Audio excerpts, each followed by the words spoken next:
Hello everyone, good evening. A warm welcome to Sankalpa Learning Solution.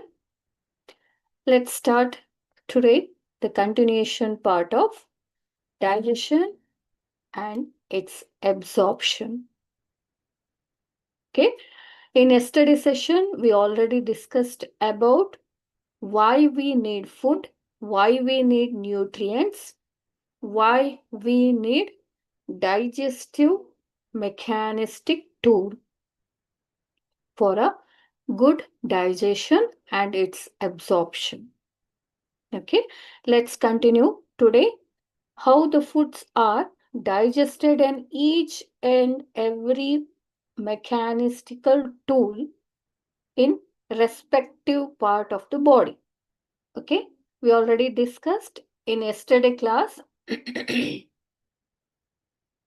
There are majorly two combinations are there. One is alimentary canal, that is also known as gut, and the digestive glands. In a combination, these two are work in progress, otherwise worked in a well balanced manner for a digestion and the absorption. ಅಂದ್ರೇನು complete ಎರಡು set ಏನಿದೆ digestive ಮೆಕ್ಯಾನಿಸ್ಟಿಕ್ tool ಅಂದ್ರೇನು ನಮಗೆ major ಆಗಿ ಬರುವಂತ human ಬಾಡಿಯಲ್ಲಿ ಬರುವಂತ ಗಟ್ system ಅಲ್ಲಿ ಮೌತ್ ಇಂದ ಹಿಡಿದು ಆನಸ್ ತನಕ ಬರುವಂತ ಎಲ್ಲ ಲೆವೆಲ್ ಟೂಲ್ಸ್ ಏನಿದೆ ಅಥವಾ ಆರ್ಗನ್ಸ್ ಏನಿದೆ ಅದ್ರ ಜೊತೆಗೆ ಆಯಾ ಪಾರ್ಟ್ ಅಲ್ಲಿ ಒಂದಷ್ಟು ಕೆಮಿಕಲ್ ರಿಲೀಸ್ ಆಗುತ್ತೆ. Those are known as enzymes or proteins or hormones. Okay, so ಈ ಎಲ್ಲಾ ಕಂಪೋನೆಂಟ್ಸ್ಗಳು ಏನ್ ಮಾಡುತ್ತೆ, ನಮ್ಮ ನೀವು ಯಾವುದೇ ತರದ ಫುಡ್ಡನ್ನ ಕನ್ಸ್ಯೂಮ್ ಮಾಡಿ ಆ ಫುಡ್ಡನ್ನ ಪ್ರಾಪರ್ ಆಗಿ ಡೈಜೆಷನ್ ಆಗ್ಬಿಟ್ಟು ಫೈನಲ್ ಆಗಿ ನಮಗೆ ಅದರಿಂದ ನ್ಯೂಟ್ರಿಯೆಂಟ್ಸ್ ನ ಸಪ್ಲೈ ಮಾಡ್ತಾ ಹೋಗುತ್ತೆ. ಓಕೆ, ಸೊ ಹಾಗಾಗಿ ಈ ಎರಡು ಕಾಂಬಿನೇಷನ್ ಅನ್ನೋದು very very important. Okay, yes, let's start today with how the food are digestion in particular area ಅಂತ ನೋಡ್ತಾ ಹೋಗೋಣ. The heading is digestion of food. ಈಗ ಸಿಂಪಲ್ ಆಗಿ ನಾವು ಊಟ ಮಾಡ್ತಾ ಅಥವಾ ಆಫ್ಟರ್ನೂನ್ ಲಂಚ್ ಇರ್ಬೋದು, ಮಾರ್ನಿಂಗ್ ಬ್ರೇಕ್ಫಾಸ್ಟ್ ಇರ್ಬೋದು, ಅಥವಾ ನೈಟ್ ಡಿನ್ನರ್ ಇರ್ಬೋದು. ಸೊ ನೀವು ಏನೇ ಟೈಮಲ್ಲಿ ಅದನ್ನ ತಿಂದ್ರೂ ಕೂಡ ಅಥವಾ ಕನ್ಸ್ಯೂಮ್ ಮಾಡಿದ್ರು ಕೂಡ ಅದರದ್ದೇ ಆದ ಒಂದು ಮೆಕ್ಯಾನಿಸ್ಟಿಕ್ ವೇಯಲ್ಲಿ ಡೈಜೆಷನ್ ಆಗ್ತಾ ಹೋಗುತ್ತೆ. Okay, so the major part of digestion is the conversion of complex insoluble food materials into simple and absorbable form. This is a definition of digestion. ಕೇಳಿದ್ರೆ definition, right? What is digestion ಅಂತ ಕೇಳಿದ್ರೆ you have to write this. Digestion is the conversion of complex. Complex ಅಂದ್ರೇನು? ನೀವು simple ಆಗಿ soup ಕುಡ್ಕೊಂಡಿರ್ತೀರಾ?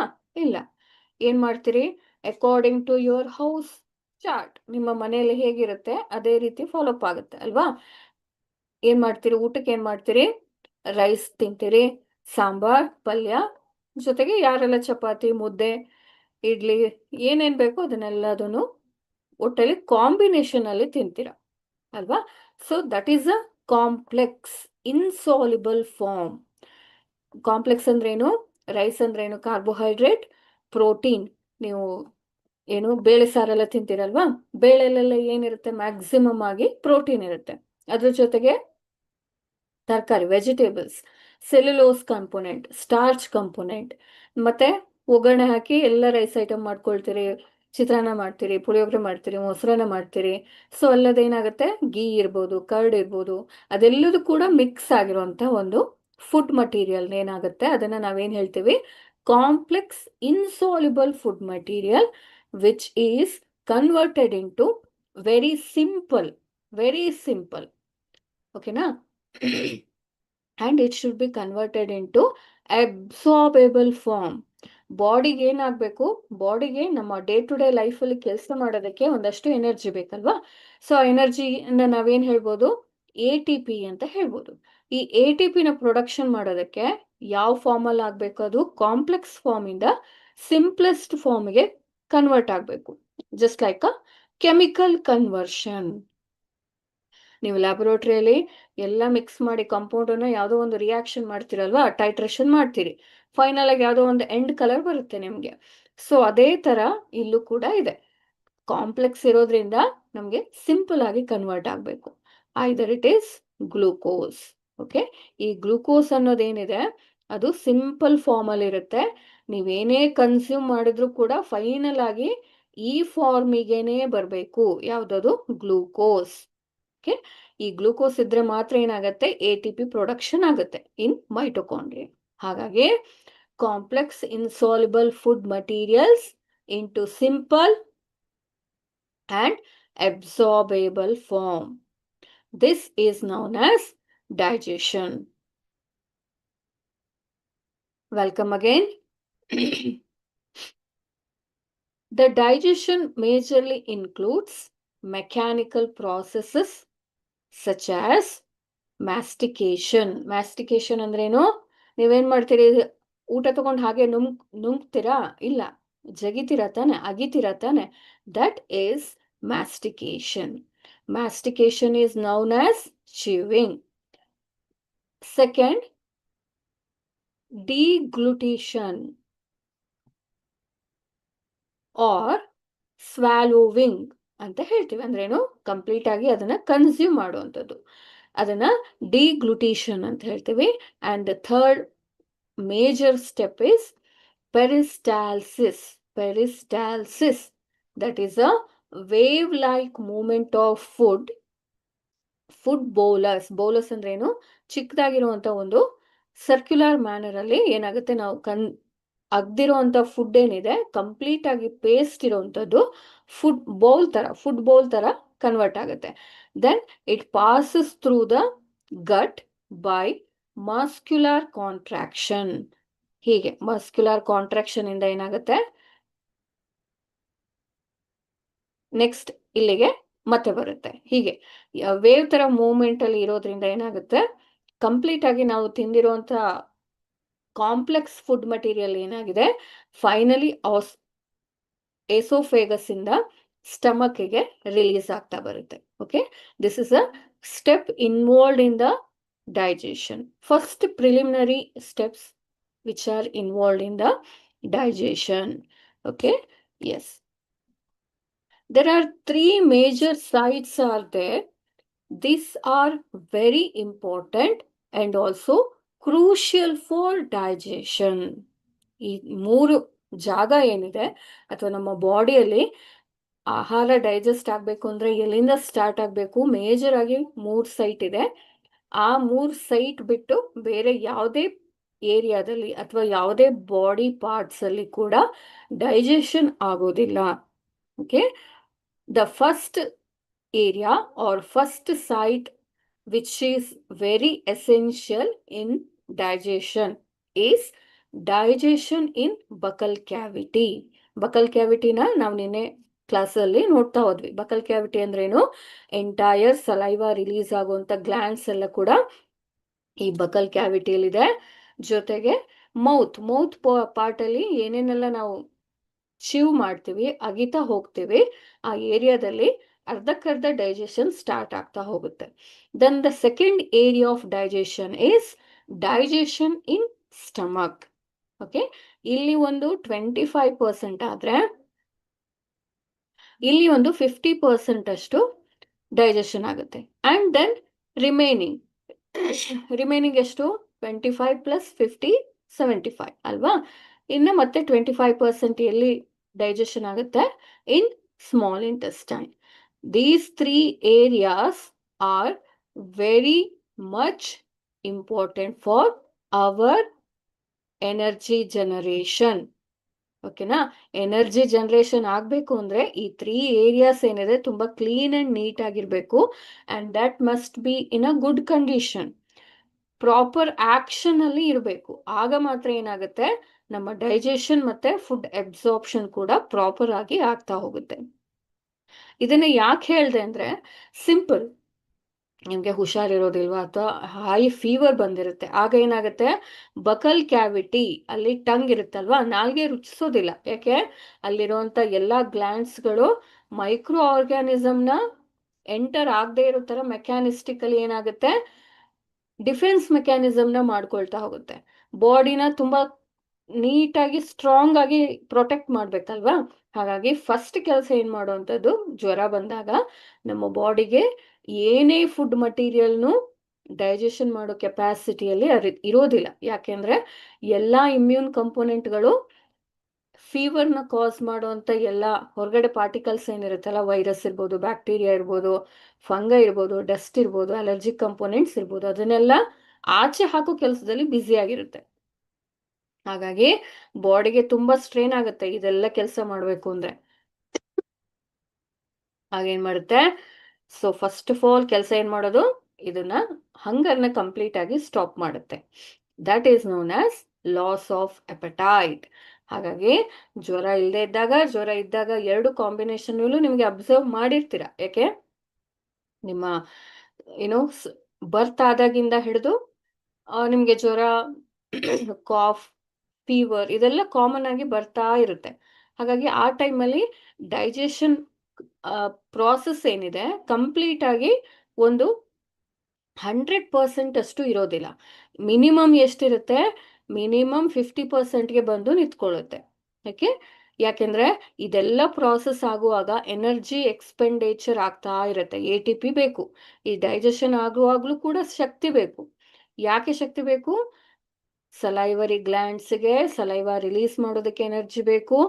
ಸ್ಟಮಕ್ಕಿಗೆ ಮ್ಯೂಸಿನ್ component ಅನ್ನ release ಮಾಡೋದಕ್ಕೂ energy ಬೇಕು. Intestinal ಜ್ಯೂಸನ್ನ ready ಮಾಡೋದಕ್ಕೂ ಇಂಟೆಸ್ಟೈನ್ಗೆ ಎನರ್ಜಿ ಬೇಕು. ಹಾಗಾಗಿ ಎನರ್ಜಿ ಎಲ್ಲ ಇದರಲ್ಲೇ ಲಾಸ್ ಆದ್ರೆ ಇಮ್ಯುನಿಟಿನ ಡೆವಲಪ್ ಮಾಡೋದಕ್ಕೂ ಕೂಡ ಏನಾಗಬೇಕು, ಎನರ್ಜಿ ಬೇಕಲ್ವಾ. ಹಾಗಾಗಿ 50% ಅಷ್ಟು ಮಾತ್ರ ಏನ್ ಮಾಡುತ್ತೆ, ಹಂಗರ್ನ ಇಟ್ಕೊಂಡಿರುತ್ತೆ. ಡೈಜೆಷನ್ ಪ್ರಾಸೆಸ್ ಕೂಡ ಕಡಿಮೆ ಆಗ್ತಾ ಇರುತ್ತೆ. ಆಗ ನಿಮ್ಗೆ ಏನು ತಿನ್ಬೇಕು ಅಂತ ಕೂಡ ಅನ್ಸೋದಿಲ್ಲ. ಇದು ಗೊತ್ತಾಗ್ತಿದ್ಯಾ? ಡೈಜೆಷನ್ ಅನ್ನೋದು ಎಷ್ಟು ಇಂಪಾರ್ಟೆಂಟ್ ಅನ್ನೋದು ನಿಮ್ಗೆ ಫೀವರ್ ಬಂದಾಗ ಅರ್ಥ ಆಗುತ್ತೆ. ಅದಿಲ್ಲದೆ ಇದ್ದಾಗ ಕಂಪ್ಲೀಟ್ ಆಗಿ ಹಸುವಾಗುತ್ತೆ, ಚೆನ್ನಾಗಿ ರುಚಿಯಾಗಿರೋದು ಕೂಡ ನಿಮ್ಗೆ ಗೊತ್ತಾಗ್ತಾ ಇರುತ್ತೆ. Okay, so these 3 areas are very important for digestion and also plus absorption. ಈಗ ಸ್ಪಾಂಜನ್ನು ನಾವು ನೀರಲ್ಲಿ ಇಟ್ಟರೆ ಹೇಗೆ ಅಬ್ಸಾರ್ಬ್ ಮಾಡ್ಕೊಳುತ್ತಲ್ವಾ, ಅದೇ ತರ ಫುಡ್ ಅಲ್ಲಿರುವಂತ ನ್ಯೂಟ್ರಿಯೆಂಟ್ಸ್ ಅನ್ನ ಸಕ್ ಮಾಡೋ ಕೆಪಾಸಿಟಿ ಯಾವುದಕ್ಕಿರುತ್ತೆ, ಇಂಟೆಸ್ಟೈನಲ್ಗೆ ಇದೆ. ಹಾಗಾಗಿ ಅದ್ರ ಜೊತೆಗೆ ಕೆಲವೊಂದು ಕಡಿಮೆ ಪರ್ಸೆಂಟೇಜ್ ಅಲ್ಲಿ ಮೌತ್ಗೂ ಇರುತ್ತೆ ಮತ್ತೆ ಸ್ಟಮಕ್ಗೂ ಇರುತ್ತೆ. Okay, yes, let's start by 1.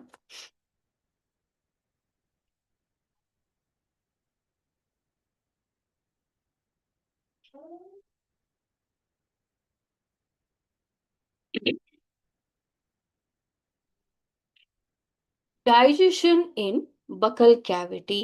It's the first part of in the body part ಅಲ್ವಾ. ಬಾಡಿ ಪಾರ್ಟ್ ಅಲ್ಲಿ ಫಸ್ಟ್ ಪಾರ್ಟ್ ಇದು, ಅಥವಾ first area. This is also known as mouth. The major digestive element in the mouth is only starch. ನೀವು ಊಟ ಮಾಡ್ತಿರಲ್ವಾ, ದೋಸೆ ಚಪಾತಿ ಎಲ್ಲ ತಿಂತಿರಲ್ವಾ, combination ಅಲ್ಲಿ ತಿಂದಾಗ first ನೀವು ಅಗಿಯುವಾಗ ಅಥವಾ ಜಗಿಯುವಾಗ ಸ್ಟಾರ್ಚ್ ಕಂಟೆಂಟ್ ಮಾತ್ರ ಏನಾಗುತ್ತೆ, ಡೈಜೆಷನ್ ಆಗುತ್ತೆ. ಎಷ್ಟು ಡೈಜೆಷನ್ ಆಗುತ್ತೆ? 30% ಅಷ್ಟು ಡೈಜೆಷನ್ ಆಗ್ತಾ ಹೋಗುತ್ತೆ. Okay, the about 30% of starch is digested by the enzyme which is also known as salivary amylase. Okay, ಇದು ಇಂಪಾರ್ಟೆಂಟ್, ನೋಟ್ ಡೌನ್ ಮಾಡ್ಕೊಳ್ಳಿ. salivary amylase also known as ptyalin. Okay, major ಆಗಿ starch ಎಲ್ಲಿ digestion ಆಗುತ್ತೆ, mouth ಅಲ್ಲಿ ಮಾತ್ರ. Almost all 30% of starch is digested by salivary amylase at the pH 6.8. This starch is converted into majorly the carbohydrate It's a disaccharide, maltose, isomaltose, and limit dextrin. All these two form by the digestion of starch. Starch degrade adaga with the help of salivary amylase at the pH 6.8. 6.8 nearly neutral. Neutral P H, nearly neutral, not neutral. ಯಾಕಂದ್ರೆ 7 ಅಂತ ಹೇಳಿದ್ರೆ neutral P H ಅಂತ ಹೇಳ್ಬೋದು. Nearly neutral ಅಂದ್ರೇನು 6.8 ಇಂದ 6.5 ಇಂದ 7 ತನಕ ನಾವೇನ್ ಹೇಳ್ತೀವಿ, ನಿಯರ್ಲಿ ನ್ಯೂಟ್ರಲ್ ಅಂತ ಹೇಳ್ತೀವಿ. It's not acidic, it's a nearly neutral P H. The salivary amylase activities at maximum, which converts starch into maltose, isomaltose and limit dextrin. ಅರ್ಥ ಆಗ್ತಿದ್ಯಾ? ಮೌತಲ್ಲಿ ಮಾತ್ರ ಕಾರ್ಬೋಹೈಡ್ರೇಟ್, ಇದರ ಅರ್ಥ ಏನು, ಸಿಂಪಲ್ ಆಗಿರುವಂತ ಕಾರ್ಬೋಹೈಡ್ರೇಟ್ ಅಲ್ವಾ, ಕಾಂಪ್ಲೆಕ್ಸ್ ಆದ್ರೂ ಪರವಾಗಿಲ್ಲ. ಸ್ಟಾರ್ಚ್, ರೈಸ್ ಐಟಮ್, ಚಪಾತಿ, ಜೋಳ, ರಾಗಿ ಮುದ್ದೆ, ಇವೆಲ್ಲದೂ ಕೂಡ ಎಲ್ಲಿ ಮೇಜರ್ ಆಗಿ ಡೈಜೆಷನ್ ಆಗುವಂಥದ್ದು 30% ಅಷ್ಟು ಮೌತಲ್ಲಿ, especially starch with help of salivary amylase. Okay, starch convert ಆಗಿ ಏನ್ ಸಿಗುತ್ತೆ ನಿಮ್ಗೆ, ಇದನ್ನ ಕರೆಕ್ಟ್ ಆಗಿ ನೆನ್ಪಿಟ್ಕೊಳ್ಳಿ. Maltose, isomaltose and then limit dextrin. In a second area, the stomach area, it is very much responsible for protein digestion. ಇಲ್ಲಿ stomach ಅಲ್ಲಿ ನಿಮ್ಗೆ ಸ್ಟಾರ್ಚ್ ಅಥವಾ ಕಾರ್ಬೋಹೈಡ್ರೇಟ್ ಡೈಜೆಷನ್ ಆಗೋದಿಲ್ಲ. ಇಲ್ಲಿ ಸ್ಟಮಕ್ ಅಲ್ಲಿ ಡೈಜೆಷನ್ ಆಗುವಂತ ಮಟೀರಿಯಲ್ ಯಾವುದು, ಫುಡ್ ಮಟೀರಿಯಲ್ ಪ್ರೋಟೀನ್ಸ್. ನೀವು ಹಾಲು ತಗೊಳ್ಳಿ, ಮೊಸರು ತಗೊಳ್ಳಿ, ಅಥವಾ ಶೇಂಗಾ ತಗೊಳ್ಳಿ, ಯಾವುದೇ ರೀತಿ ಪ್ರೋಟೀನ್ ತಗೊಳ್ಳಿ, ಬೇಳೆ ಸಾರು ತಗೊಳ್ಳಿ, ಮೊಳಕೆ ಕಾಳು, ಇವೆಲ್ಲದೂ ಕೂಡ ಪ್ರೋಟೀನೇಷಿಯಸ್ ಮಟೀರಿಯಲ್. ಆ ಪ್ರೋಟೀನೇಷಿಯಸ್ ಮಟೀರಿಯಲ್ ಎಲ್ಲಿ ಮಾತ್ರ ಡೈಜೆಷನ್ ಆಗುವಂಥದ್ದು, only in stomach. That's why almost all food material which have a highest amount of protein that are degraded into simple peptones or peptides, amino acid ಆಗಿ convert ಆಗುತ್ತೆ. ಅದು ಎಲ್ಲಿ ಆಗುವಂಥದ್ದು, in the stomach area. So look at here, stomach majorly stores food for 4 to 5 hours. ಅಂದ್ರೇನು, ನೀವು consume ಮಾಡಿರೋಂಥ ತಿಂಡಿ, ಊಟ ಏನಿದೆ, ಮಿನಿಮಮ್ ಎಷ್ಟು ತಾಸಿರುತ್ತೆ, 4 ರಿಂದ 5 ತಾಸು. ಬೆಳಗ್ಗೆ ನೀವು ಒಂದು 9 ಗಂಟೆಯಿಂದ ಇಲ್ಲ 7:30 8 ಗಂಟೆಗೆ ತಿಂಡಿ ತಿಂದ್ರೆ ಮಧ್ಯಾಹ್ನ 12:30 ಅಷ್ಟೊತ್ತಿಗೆ ಹಸುವಾಗುತ್ತೆ. ಅಲ್ಲಿ ತನಕ ಇರುತ್ತೆ ಫುಡ್. ಅರ್ಥ ಆಯ್ತಾ? ಆಮೇಲೆ 12:30ಗೆ ಹಸುವಾಗುತ್ತೆ. ನೀವು 1 ಗಂಟೆಗೆ ಮತ್ತೆ ಊಟ ಮಾಡಿ 2 ಗಂಟೆ ಅಥವಾ ಮ್ಯಾಕ್ಸಿಮಮ್ 2 ಕಾಲ್ ತನಕ ಅಲ್ಲಿ ಊಟ ಮಾಡಿದ್ರೆ ಒಂದು 5 ಗಂಟೆ ತನಕ ಆರಾಮಾಗಿರ್ಬೋದು. ಪ್ರಾಪರ್ ಆಗಿ ಊಟ ಮಾಡಿದ್ರೆ ಮಾತ್ರ. ನೀವೇನೋ ಸ್ಪೂನ್ ಲೆಕ್ಕದಲ್ಲಿ ತಿಂದ್ರೆ 4 ರಿಂದ 5 ತಾಸು ಏನೂ ಇರೋದಿಲ್ಲ. ಓಕೆನಾ? Stomach stores majorly food for 4 to 5 hours. It mixed with gastric HCl. Major ಆಗಿ ಸ್ಟಮಕ್ ಅಲ್ಲಿ ಏನಿರುತ್ತೆ, HCl ಇರುತ್ತೆ. ಇದನ್ನ ಸ್ಪೆಷಲ್ ಆಗಿ ನಾವೇನ್ ಹೇಳ್ತೀವಿ, gastric HCl or juice. These are helpful to degrade the protein, or it's a completely converted the paste form of food into acidic pasty, which is acidic pasty form. This is known as chyme or chyme. Chyme ಅಂತ ಕೇಳ್ತಾರೆ, ಇದನ್ನ ನೆನ್ಪಿಟ್ಕೊಳ್ಳಿ correct ಆಗಿ. Okay,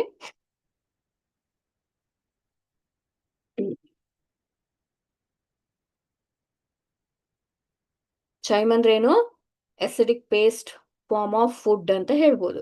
okay, major ಆಗಿ gastric juice contain acidic HCl and pepsin. These two, the pepsin is the enzyme which are helpful in a degradation of protein. There are so many chemical component is also present in gastric juice, which is known as pepsinogen. Pepsinogen ಅನ್ನೋ chemical component ಕೂಡ ಇರುತ್ತೆ, but it is in a inactive form. Inactive ಆಗಿ ಇರುತ್ತೆ. ಯಾವಾಗ HCl ಜೊತೆಗೆ react ಆಗುತ್ತೆ, then it becomes active form of pepsin. This pepsin is very much active for degradation of protein and finally produces proteoses and peptones. ಈ ಎರಡು simple component ಆಗಿ break down ಮಾಡುತ್ತೆ. ಯಾವುದು? ಪೆಪ್ಸಿನ್. ಓಕೆನಾ? ಪ್ರೋಟೀನ್ ಸಿಂಪಲ್ ಆಗಿ convert ಮಾಡಿದಾಗ ಏನ್ ಬರುತ್ತೆ chemical component? Proteoses and peptone. Okay, this is a digestion of protein only in stomach. ಇದ್ರ ಆಚೆ ಮತ್ತೆಲ್ಲೂ ಕೂಡ ಪ್ರೋಟೀನ್ ಅನ್ನ ಡೈಜೆಷನ್ ಮಾಡೋದಕ್ಕೆ ಆಗೋದಿಲ್ಲ. Suppose in case of infant, ಅದ ಏನಾಯ್ತು ಇಲ್ಲಿ ಅಡಲ್ಟ್ ಲೆಕ್ಕದಲ್ಲಿ ಬಂತು. ಅದೇ ನಾವು ಚಿಕ್ಕ ಮಕ್ಕಳಲ್ಲಿ ನೋಡೋದಾದ್ರೆ ರೆನಿನ್ ಅನ್ನೋ ಕಂಪೋನೆಂಟ್ ಏನಿದೆ ಮೇಜರ್ ಆಗಿ ಮಿಲ್ಕ್ ಪ್ರೋಟೀನ್ ಅನ್ನ ಬ್ರೇಕ್ ಡೌನ್ ಮಾಡುತ್ತೆ. ಯಾಕಂದ್ರೆ ಚಿಕ್ಕ ಮಕ್ಕಳು ಅಥವಾ ಎಳೆ 0 days ಬೇಬೀಸ್ ಎಲ್ಲ ಮೇಜರ್ ಆಗಿ ಡಿಪೆಂಡ್ ಆಗಿರೋದು ಯಾವ್ದ್ರ ಮೇಲೆ? ಮಿಲ್ಕ್ ಮೇಲೆ ಅಲ್ವಾ? ಹಾಗಾಗಿ ಈ ರೆನಿನ್ ಹೇಗೆ ಆಕ್ಟಿವೇಟ್ ಆಗುವಂಥದ್ದು? there is a inactive form of renin is there in a stomach. This known as prorenin, which combines with HCl and it activate. This is known as renin. This renin act on milk protein. This is a casein and produces paracasein. Paracasein. Further, again it undergo degradation, otherwise chemical reaction. Paracasein combined with calcium ion and produces calcium paracasinate. ಇದನ್ನ ನಾವೇನ್ ಹೇಳ್ತೀವಿ? Curd ಅಂತ ಹೇಳ್ತೀವಿ. Okay, this calcium paracasinate react with the pepsin enzyme and finally forms peptone. ಅರ್ಥ ಆಯ್ತಾ? ಮಕ್ಕಳಲ್ಲಿ ಹೇಗೆ protein component degrade ಆಗುತ್ತೆ ಅನ್ನೋದು, ಫಸ್ಟ್ ರೆನಿನ್ ಇರುವಂತದ್ದು ಆಕ್ಟಿವೇಟ್ ಆಗುತ್ತೆ. ರೆನಿನ್ ಆಕ್ಟಿವೇಟ್ ಆದ್ಮೇಲೆ ಮಿಲ್ಕ್ ಪ್ರೋಟೀನ್ ಮೇಲೆ ವರ್ಕ್ ಮಾಡಿ ಫೈನಲಿ ಕ್ಯಾಲ್ಸಿಯಂ ಪ್ಯಾರಾಕ್ಯಾಸಿನೇಟ್ ಮೇಲೆ ಪೆಪ್ಸಿನ್ ಅನ್ನೋ ಕಂಪೋನೆಂಟ್ ರಿಯಾಕ್ಟಿವ್ ಆಗಿ ಕೊನೆಗೆ ಸಿಗುವಂತ ಯೂಸ್ಫುಲ್ ಪ್ರಾಡಕ್ಟ್ ಯಾವುದಿಲ್ಲಿ? Peptone. Okay, this is in case of infants. Infants ಅಂದ್ರೇನು? ಬೇಬಿ. Okay, S.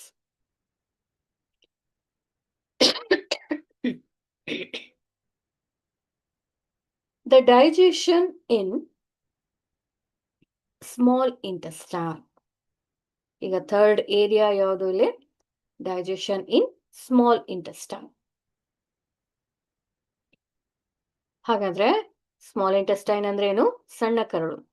ದೊಡ್ಡ ಕರಳಿನ ಕೆಲಸ ಜಾಸ್ತಿ ಏನಿಲ್ಲ. ಹಾಗಾಗಿ ಸಣ್ಣ ಕರಳು ಏನ್ ಮಾಡುತ್ತೆ? ಮ್ಯಾಕ್ಸಿಮಮ್ ಆಗಿ ಲಿಪಿಡ್ ಕಂಟೆಂಟ್ ಅಂದ್ರೆ ಏನು? ಆಯಿಲ್ ಅಥವಾ ಫ್ಯಾಟ್. ನೀವೇನೆಲ್ಲ ಕರ್ದಿರೋ ಐಟಮ್ ಎಲ್ಲ ತಿಂತೀರಲ್ವಾ? ಪಾನಿಪುರಿ ಇರ್ಬೋದು, ಹಪ್ಳ, ಸಂಡ್ಗೆ ಅಥವಾ ಚಿಪ್ಸ್, ಆರ್ ಘೀ ಇರ್ಬೋದು, ಬಟರ್ ಇರ್ಬೋದು, ಅಥವಾ ಚೀಸ್ ಇರ್ಬೋದು, ಪನ್ನೀರ್ ಇರ್ಬೋದು. ಇವೆಲ್ಲದೂ ಕೂಡ ಸಮ್ಹೌ ಫ್ಯಾಟ್ ಮಾಲಿಕ್ಯೂಲ್ಸ್ ಇದ್ದೇ ಇರುತ್ತೆ. ಸೊ ಅದರಲ್ಲಿ ಮೇಜರ್ ಆಗಿ ಡಿಸಾಲ್ವ್ ಆಗೋದೆಲ್ಲಿ ಅಥವಾ ಡೈಜೆಷನ್ ಆಗುವಂತ ಕಂಪೋನೆಂಟ್ ಎಲ್ಲಿ ಆಗುತ್ತೆ? That is intestine. ಇಂಟೆಸ್ಟೈನ್ ಅಲ್ಲಿ vegetarian, non vegetarian which have a maximum number of fat content, ಅದು ಮೇಜರ್ ಆಗಿ ಸ್ಮಾಲ್ ಇಂಟೆಸ್ಟೈನ್ ಅಲ್ಲಿ ಆಗ್ತಾ ಹೋಗುತ್ತೆ. This kind of digestion mainly occur in duodenum. Duodenum ಅಂದ್ರೆ ಏನು? the starting point ಏನಿದೆಯಲ್ಲ, ಸಿ ಅನ್ನೋ ಟೈಪ್ ಅಲ್ಲಿ ಇರುತ್ತಲ್ಲ, ಎಲ್ಲಿಂದ ಸ್ಟಮಕ್ಕಿನ ಎಂಡ್ ಪೋರ್ಷನ್ ಮತ್ತೆ ಇಂಟೆಸ್ಟೈನಿನ ಸ್ಟಾರ್ಟಿಂಗ್ ಪಾಯಿಂಟ್ ಅಲ್ಲಿ ಮೇಜರ್ ಆಗಿ ನಮ್ಗೆ ಡೈಜೆಷನ್ ಮ್ಯಾಕ್ಸಿಮಮ್ ಆಗ್ತಾ ಹೋಗುತ್ತೆ. ದೆನ್ ದ ಖೈಮ್ ಅಂದ್ರೇನು, acidic paste form of food is mixed with bile juice, pancreatic juice and intestinal juice. Bile ಎಲ್ಲಿಂದ ಬರುತ್ತೆ ನಮ್ಗೆ? ಲಿವರ್ ಇಂದ. ಪ್ಯಾಂಕ್ರಿಯಾಟಿಕ್ ಜ್ಯೂಸ್ ಎಲ್ಲಿಂದ ಬರುತ್ತೆ? ಪ್ಯಾಂಕ್ರಿಯಾಸ್ ಇಂದ. ದೆನ್ ಇಂಟೆಸ್ಟೈನಲ್ ಜ್ಯೂಸ್ ಆಲ್ರೆಡಿ ಇರುತ್ತೆ. ಆಲ್ರೆಡಿ ಅಂದ್ರೇನು, ಫುಡ್ ಇರುವಾಗ ಅದು ರಿಲೀಸ್ ಆಗ್ತಾ ಹೋಗುತ್ತೆ, ಜಸ್ಟ್ ಲೈಕ್ ಅ ಶವರ್ ತರ. ಈ 3 juices ಏನಿದೆ, which have a lot of chemical component, that is protein, peptides, hormones, enzymes and then some salts. ಇವೆಲ್ಲ ಕಾಂಬಿನೇಷನ್ ಅಲ್ಲಿ ಏನ್ ಮಾಡ್ತಾ ಹೋಗುತ್ತೆ, ಲಿಪಿಡ್ ಕಂಪೋನೆಂಟ್ ಅನ್ನ ಕಂಪ್ಲೀಟ್ ಆಗಿ ಡೈಜೆಷನ್ ಮಾಡ್ತಾ ಹೋಗುತ್ತೆ. Okay, yes, let's start now with action of bile. ಈಗ ನೋಡೋಣ, ಯಾಕಂದ್ರೆ 3 ಜ್ಯೂಸ್ ಮೇಜರ್ ಆಗಿ ಬೇಕೇ ಬೇಕು ಯಾವ್ದ್ರಲ್ಲಿ, ಸ್ಮಾಲ್ ಇಂಟೆಸ್ಟೈನಲ್ ಡೈಜೆಷನ್ ಆಗುವಾಗ. ಹಾಗಾಗಿ ಪ್ರತಿಯೊಂದ್ರದ್ದು ಕೆಮಿಕಲ್ ಕಂಪೋನೆಂಟ್ ಏನಿದೆ, ಗ್ಲ್ಯಾಂಡ್ ಇಂದ ರಿಲೀಸ್ ಆಗುವಂಥದ್ದು, ಅದರದ್ದೇ ಆದ ಕ್ಯಾರೆಕ್ಟರ್ಸ್ ಇದೆ ಸಪರೇಟ್ ಆಗಿ. ಹಾಗಾಗಿ 1 by 1 ನೋಡ್ತಾ ಹೋಗೋಣ. Action of bile on lipids. This bile helps in a digestion of lipid molecule by emulsification. emulsification ಅಂದ್ರೇನು, ಈಗ ನೀವು ಸಿಂಪಲ್ ಆಗಿ ಒಂದು ಕಂಟೈನರ್ಗೆ ಅಥವಾ ಒಂದು ಲೋಟದಲ್ಲಿ ಆಯಿಲ್ ಹಾಕಿ, ಆಯಿಲ್ ಹಾಕಿದ್ರೆ ಏನಾಗುತ್ತೆ, ಆಯಿಲ್ ಡ್ರಾಪ್ಲೆಟ್ಸ್ ಗಳೆಲ್ಲ ಮೇಲ್ಗಡೆ ತೇಲುತ್ತೆ ಅಲ್ವಾ, ಮೇಲ್ಗಡೆ ಫ್ಲೋಟ್ ಆಗುತ್ತೆ. ಅದಕ್ಕೆ ನೀವೇನ್ ಮಾಡಿ, ಚಿಕ್ಕದಾಗಿರೋಂಥ ಒಂದು ನೀವು ಪೌಡರ್ ಇರುತ್ತಲ್ಲ, ಯಾವ ಪೌಡರ್ ಹಾಕ್ತೀರಿ ನೀವು ರೆಗ್ಯುಲರ್ ಆಗಿ ಫೇಸಿಗೆಲ್ಲ ಅಪ್ಲೈ ಮಾಡ್ಕೊಳ್ತೀರಲ್ವಾ, ಟಾಕಮ್ ಪೌಡರ್, ಅದನ್ನ ಇದ್ರ ಮೇಲ್ಗಡೆ ಸಿಂಪಲ್ ಆಗಿ ಹಿಂಗ್ ಸ್ಪ್ರಿಂಕಲ್ ಮಾಡಿ ಅಥವಾ ಹಾಕಿ. ಆಗೇನಾಗತ್ತೆ, ಈ ಆಯಿಲ್ ಡ್ರಾಪ್ಲೆಟ್ಸ್ ಮೇಲ್ಗಡೆಗೆ ನೀವು ಫೇಸ್ಗೆ ಅಪ್ಲೈ ಮಾಡುವಂತ ಪೌಡರ್ ಏನಿದೆ ಅದು ಹೋಗಿ ನೀಟಾಗಿ ಅಬ್ಸಾರ್ಬ್ ಆಗುತ್ತೆ ಅಲ್ವಾ, ಅಬ್ಸಾರ್ಬ್ ಆಗುತ್ತೆ. ದೆನ್ ಈ ವಾಟರ್ ಮೇಲ್ಗಡೆ ಮಿಕ್ಸಪ್ ಆಗೋದಿಲ್ಲ powder form. So such kind of action can be observed by the bile. ಈ ತರ ಸಪ್ರೇಷನ್ ಆಗೋದನ್ನ ಮತ್ತೆ ನೀಟಾಗಿ ಅಬ್ಸಾರ್ಬ್ ಆಗೋದನ್ನ ಏನ್ ಹೇಳ್ತೀವಿ ನಾವು, ಎಮಲ್ಸಿಫಿಕೇಶನ್ ಅಂತ ಹೇಳ್ತೀವಿ. ಇನ್ನೂ ನೀಟಾಗಿ ಹೇಳೋದಾದ್ರೆ ಏನ್ ಹೇಳೋದು, ನಾವು ಶುಗರ್ನ ಹಾಕಿದಾಗ ಲೋಟ ನೀರಿಗೆ ಕಂಪ್ಲೀಟ್ ಆಗಿ ಡಿಸಾಲ್ವ್ ಆಗುತ್ತೆ, ಕಂಪ್ಲೀಟ್ ಆಗಿ ಕರಗಿ ಹೋಗುತ್ತೆ. ಆದ್ರೆ ಆಯಿಲ್ ಕರಗುತ್ತಾ? ಇಲ್ಲ. ಆ ಆಯಿಲನ್ನ ಕರಗಿಸ್ಬೇಕು ಅಂತಾದ್ರೆ ನಮ್ಗೆ ಈ ಬೈಲ್ ಅನ್ನೋದು ಬೇಕು. ಹಾಗಾಗಿ ಬೈಲ್ ಹಾಕಿದ್ರೆ ಏನಾಯ್ತು, ಕಂಪ್ಲೀಟ್ ಆಗಿ ಆಯಿಲ್ ಏನಾಗುತ್ತೆ, ನೀಟಾಗಿ ಡಿಸಾಲ್ವ್ ಆಗುತ್ತೆ. ದಟ್ ಈಸ್ ಏನು, ಸಪರೇಟ್ ಔಟ್ ಆಗಿ ಡ್ರಾಪ್ಲೆಟ್ ಫಾರ್ಮೇಶನ್ ಎಲ್ಲ ಆಗುತ್ತೆ. ಅದನ್ನ ನಾವೇನ್ ಹೇಳ್ತೀವಿ, emulsification. That is conversion of fat into micelles or a tiny droplets. ಇಲ್ಲಿ ನೋಡಿ, ಇದು ಬೈಲ್ ಸಾಲ್ಟ್. ಈ ಬೈಲ್ ಸಾಲ್ಟ್ಗೆ 2 ಸ್ಪೆಸಿಫಿಕ್ ಏರಿಯಾ ಇದೆ. ಒಂದು ಹೈಡ್ರೋಫೋಬಿಕ್ ಅಂಡ್ ಇನ್ನೊಂದು ಗ್ರೀನ್ ಕಲರ್ ಅಲ್ಲಿ ಇರುವಂತದ್ದು ಹೈಡ್ರೋಫಿಲಿಕ್ ಏರಿಯಾ. ಹೈಡ್ರೋಫೋಬಿಕ್ ಅಂದ್ರೇನು, ವಾಟರ್ನ ಕಂಡ್ರೆ ಇದು ಓಡೋಗೋಂತ ಕ್ಯಾರೆಕ್ಟರ್. ಹೈಡ್ರೋಫಿಲಿಕ್ ಅಂತಂದ್ರೆ ವಾಟರ್ ಇದ್ರೆ ವಾಟರ್ ಮಾಲಿಕ್ಯೂಲ್ ಜೊತೆಗೆ ಇಂಟ್ರಾಕ್ಷನ್ ಮಾಡುತ್ತೆ. Finally this fat globule is totally covered with such bile salt, and this can be helpful for a digestion. ಇವಾಗ ನೀವು ವಾಟರ್ಗೆ ಆಯಿಲ್ ಅನ್ನು ಹಾಕಿದಾಗ ಏನಾಗುತ್ತೆ, ಈಸಿಯಾಗಿ ಎಲ್ಲ ಕಡೆ ಫ್ಲೋಟ್ ಆಗ್ತಾ ಇರುತ್ತೆ. ಅದರ ಡೆನ್ಸಿಟಿ ಕೂಡ ಕಡಿಮೆ ಇರೋದ್ರಿಂದ ಈಸಿಯಾಗಿ ಮೂವ್ ಆಗ್ತಾ ಹೋಗುತ್ತೆ, ತುಂಬಾ ಒಂದೇ ಕಡೆ ಸ್ಟಿಕ್ ಆನ್ ಆಗಿರೋದಿಲ್ಲ.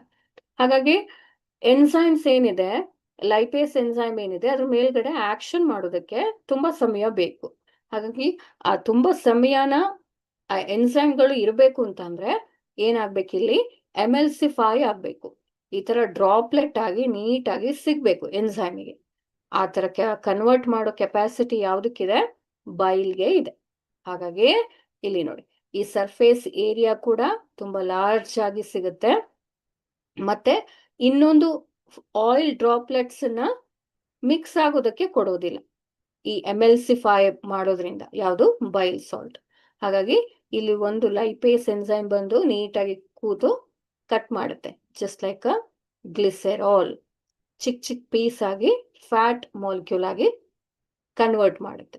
ಹಾಗಾಗಿ bile is an instrument which cut down the large amount of fat globule into simplest form of lipid. This is known as glycerol. ತುಂಬಾ ಸಿಂಪಲ್ ಫಾರ್ಮ್ ಆಫ್ ಫ್ಯಾಟ್ ಆಗಿ ಕನ್ವರ್ಟ್ ಮಾಡುತ್ತೆ, ಕನ್ವರ್ಟ್ ಮಾಡೋದಕ್ಕೆ help ಮಾಡುತ್ತೆ. ಹಾಗಾಗಿ ಈ ಬೈಲ್ ಅನ್ನೋದು must and should for our body. ನಮ್ಗೆ ಬೇಕೇ ಬೇಕು. ಬೈಲ್ ಎಲ್ಲಿಂದ ಬರುತ್ತೆ? ನಮ್ಗೆ ಲಿವರ್ ಇಂದ ಬೇಕು. ಹಾಗಾಗಿ ಲಿವರ್ ಅನ್ನೋದು ಎಷ್ಟು ಇಂಪಾರ್ಟೆಂಟ್ ಅನ್ನೋದು ಗೊತ್ತಾಗ್ತದೆ ಅಲ್ಲ? Yes, it provides large surface area for the action of lipase on fat, and bile also activate lipase enzyme. ಈ ಲೈಪೇಸ್ ಎನ್ಸೈಮ್ ಆಕ್ಟಿವೇಟ್ ಆಗ್ಬೇಕು ಅಂದ್ರೂ ಕೂಡ ಏನ್ ಬೇಕು? ಬೈಲ್ ಸಾಲ್ಟ್ಸ್ ಗಳು ಬೇಕು. ಹಾಗಾಗಿ this is a preliminary requirement for or primary requirement for ಯಾವುದು? ಲಿಪಿಡ್ ಡೈಜೆಷನ್ಗೆ. ಮೌತ್ ಅಲ್ಲಿ ಏನಾಗುತ್ತೆ? ಕಾರ್ಬೋಹೈಡ್ರೇಟ್ ಡೈಜೆಷನ್ ಆಗುತ್ತೆ. ಸ್ಟಮಕ್ ಅಲ್ಲಿ ಪ್ರೋಟೀನ್ ಡೈಜೆಷನ್ ಆಗುತ್ತೆ. ಇಂಟೆಸ್ಟೈನ್ ಅಲ್ಲಿ, ಸಣ್ಣ ಕರುಳಲ್ಲಿ ಲಿಪಿಡ್ ಡೈಜೆಷನ್ ಆಗುತ್ತೆ. ಅರ್ಥ ಆಗ್ತಿದೆಯಾ? Yes. Then action of pancreatic juice on lipid content. Pancreatic juice ಅಂದ್ರೇನು? ಪ್ಯಾನ್ಕ್ರಿಯಾಸ್ ಅಲ್ಲಿ ನಮ್ಗೆ ಮೇಜರ್ ಆಗಿ ಇನ್ಸುಲಿನ್ ಹಾರ್ಮೋನ್, ಇನ್ಸುಲಿನ್ ಕಂಪೋನೆಂಟ್ ಅದೆಲ್ಲ ಕೂಡ ರಿಲೀಸ್ ಆಗುತ್ತೆ. This pancreatic juice which act on again some portion, very little portion of carbohydrate, that is starch. This starch is again converted into maltose, isomaltose and limit dextrin with the help of amylopsin. ಈ intestinal ಅಮೈಲೋಪ್ಸಿನ್ ಅಂತ ಕೂಡ ಹೇಳ್ಬೋದು, ಅಥವಾ intestine amylase enzyme ಅಂತ ಕೂಡ ಹೇಳ್ಬೋದು. ಅದು ಎಲ್ಲಿಂದ ರಿಲೀಸ್ ಆಗುತ್ತೆ? ಪ್ಯಾನ್ಕ್ರಿಯಾಟಿಕ್ ಜ್ಯೂಸ್ ಇಂದ ರಿಲೀಸ್ ಆಗುತ್ತೆ.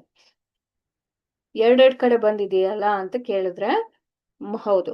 ಮೌತ್ ಅಲ್ಲಿ 30% ಅಷ್ಟು ಸ್ಟಾರ್ಚ್ ಡೈಜೆಷನ್ ಆಗುತ್ತೆ. ಇನ್ನು ರಿಮೈನಿಂಗ್ ಏನು? Very small concentration of starch ಅನ್ನೋದು ಇಂಟೆಸ್ಟೈನ್ ಅಲ್ಲಿ ಡಿಸಾಲ್ವ್ ಆಗುತ್ತೆ. ಓಕೆ, ಕಾಂಪ್ಲೆಕ್ಸ್ ನೇಚರ್ ಅಲ್ಲಿ ಇರುವಂತದ್ದು ಡಿಸಾಲ್ವ್ ಆಗ್ತಾ ಬರುತ್ತೆ. ಇದಕ್ಕೆ ಮೇಜರ್ ಆಗಿ enzyme ಯಾವ್ದಿಲ್ಲಿ? ಅಮೈಲೋಪ್ಸಿನ್. Further, the protein component is also deregulated ಅಥವಾ ತುಂಬಾ ಕಾಂಪ್ಲೆಕ್ಸ್ ಆಗಿರುವಂತದ್ದು. ನೋಡಿ, ಪ್ರೋಟೀನ್ಸ್, ಪೆಪ್ಟೋನ್ಸ್ ಅಂಡ್ ಪ್ರೋಟಿಯೋಸಿಸ್, ಈ ತರ ಕಾಂಪ್ಲೆಕ್ಸ್ ಆಗಿರುವಂತ ಪ್ರೋಟೀನ್ ಅನ್ನು ಕೂಡ ಏನ್ ಮಾಡುತ್ತೆ? ಡೈಪೆಪ್ಟೈಡ್ಸ್ ಆಗಿ ಕನ್ವರ್ಟ್ ಮಾಡುತ್ತೆ. ಇದಕ್ಕೆ ಬೇಕಾಗಿರುವಂತ ಎನ್ಸೈಮ್ಸ್ ಗಳೆಲ್ಲ ಎಲ್ಲಿಂದ ರಿಲೀಸ್ ಆಗಿರುವಂತದ್ದು? pancreatic juice ಇಂದ. Especially the pancreatic juice have trypsin, chymotrypsin and carboxypeptidase. ಎಲ್ಲ ಈ 3 ಎನ್ಸೈಮ್ಸ್ ಗಳೇನಿದೆ ಎಲ್ಲದೂ ಕೂಡ ಇನ್ಆಕ್ಟಿವ್ ಫಾರ್ಮ್ ಅಲ್ಲಿ ಇರುತ್ತೆ. ಟ್ರಿಪ್ಸಿನೋಜನ್ ಆಗಿ ಇನ್ಆಕ್ಟಿವ್ ಫಾರ್ಮ್ ಅಲ್ಲಿ ಇರುತ್ತೆ, ಕೈಮೋಟ್ರಿಪ್ಸಿನೋಜನ್ ಆಗಿ ಇನ್ಆಕ್ಟಿವ್ ಸ್ಟೇಟ್ ಅಲ್ಲಿ ಇರುತ್ತೆ, ಪ್ರೋ ಕಾರ್ಬಾಕ್ಸಿಪೆಪ್ಟಿಡೇಸ್ ಆಗಿ ಇನ್ಆಕ್ಟಿವ್ ಸ್ಟೇಟ್ ಅಲ್ಲಿ ಇರುತ್ತೆ. ಯಾವಾಗೆಲ್ಲ ಈ ತರ ಫುಡ್ ಅನ್ನ ನೀವು ಕನ್ಸ್ಯೂಮ್ ಮಾಡ್ತೀರಿ ಆಗ ಒಂದೊಂದೇ ಕೆಮಿಕಲ್ಗಳು HCl ಜೊತೆಗೆ ಅದರದ್ದೇ ಆದ ಒಂದು ಕಂಪೋನೆಂಟ್ ಇಂದ ಎಂಟರೋಕೈನಿನ್ ಜೊತೆ ರಿಯಾಕ್ಟ್ ಆಗಿ ಟ್ರಿಪ್ಸಿನ್ ಆಗಿ ಆಕ್ಟಿವೇಟ್ ಆಗುತ್ತೆ.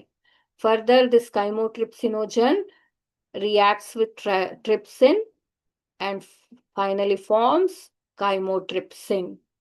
Chymotrypsin, which is help for protein degradation. Then procarboxypeptidase again reacts with trypsin and finally forms carboxypeptidase enzyme, which is act on majorly dipeptides. Okay, di ಅಂದ್ರೆ ಎರಡು ಪೆಪ್ಟೈಡ್ಗಳ ಮೇಲೆ ವರ್ಕ್ ಮಾಡ್ತಾ ಹೋಗುತ್ತೆ. ಓಕೆನಾ? ಎಸ್, ಇದು ಮೇಜರ್ ಆಗಿ ಇರುವಂತದ್ದು ಎಲ್ಲಿ? ಪ್ಯಾಂಕ್ರಿಯಾಟಿಕ್ ಜ್ಯೂಸ್ ಅಲ್ಲಿ. Okay, yes. Even fat also degraded with the help of lipase enzyme. Again, lipase is also present in pancreatic juice. The fat get preliminarily converted into diglyceride.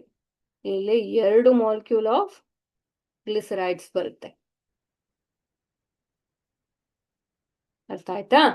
ಈ 2 glycerides ಇರುವಂತದ್ದು ಮತ್ತೆ lipase ಆಕ್ಟಿವಿಟಿಯಲ್ಲಿ ಮೋನೋಗ್ಲಿಸರೈಡ್ ಆಗುತ್ತೆ. Single ಆಗಿರುವಂತ ಗ್ಲಿಸೆರಾಲ್ ಸಿಗುತ್ತೆ. ಅದನ್ನೇ ನೀವು nucleic acid ಅಂದ್ರೇನು? DNA ಮತ್ತೆ RNA ಇದು ಕೂಡ ಡೈಜೆಷನ್ ಆಗುತ್ತೆ. ಯಾವ ಎನ್ಸೈಮ್ ಇಂದ? ನ್ಯೂಕ್ಲಿಯೇಸಿಸ್ ಎನ್ಸೈಮ್ ಇಂದ. ನ್ಯೂಕ್ಲಿಯೇಸಿಸ್ ಎನ್ಸೈಮ್ ಇಂದ ಫೈನಲಿ ನಮ್ಗೆ ಏನ್ ಸಿಗುತ್ತೆ? ನ್ಯೂಕ್ಲಿಯೋಟೈಡ್ಸ್ ಅಂದ್ರೇನು?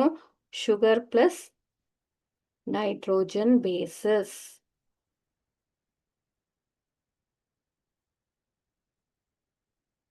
ಅರ್ಥ ಆಯ್ತಾ? S.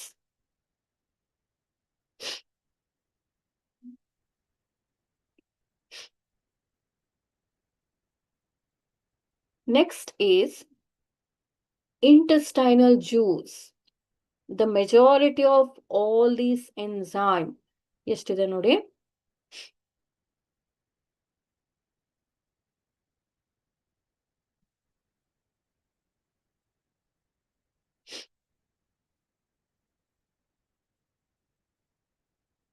Almost all 7 enzyme which is present in intestinal juice. This juice is nearly present in duodenum and act on all these products. ಈ ಎಲ್ಲಾ 7 enzymes ಏನಿದೆ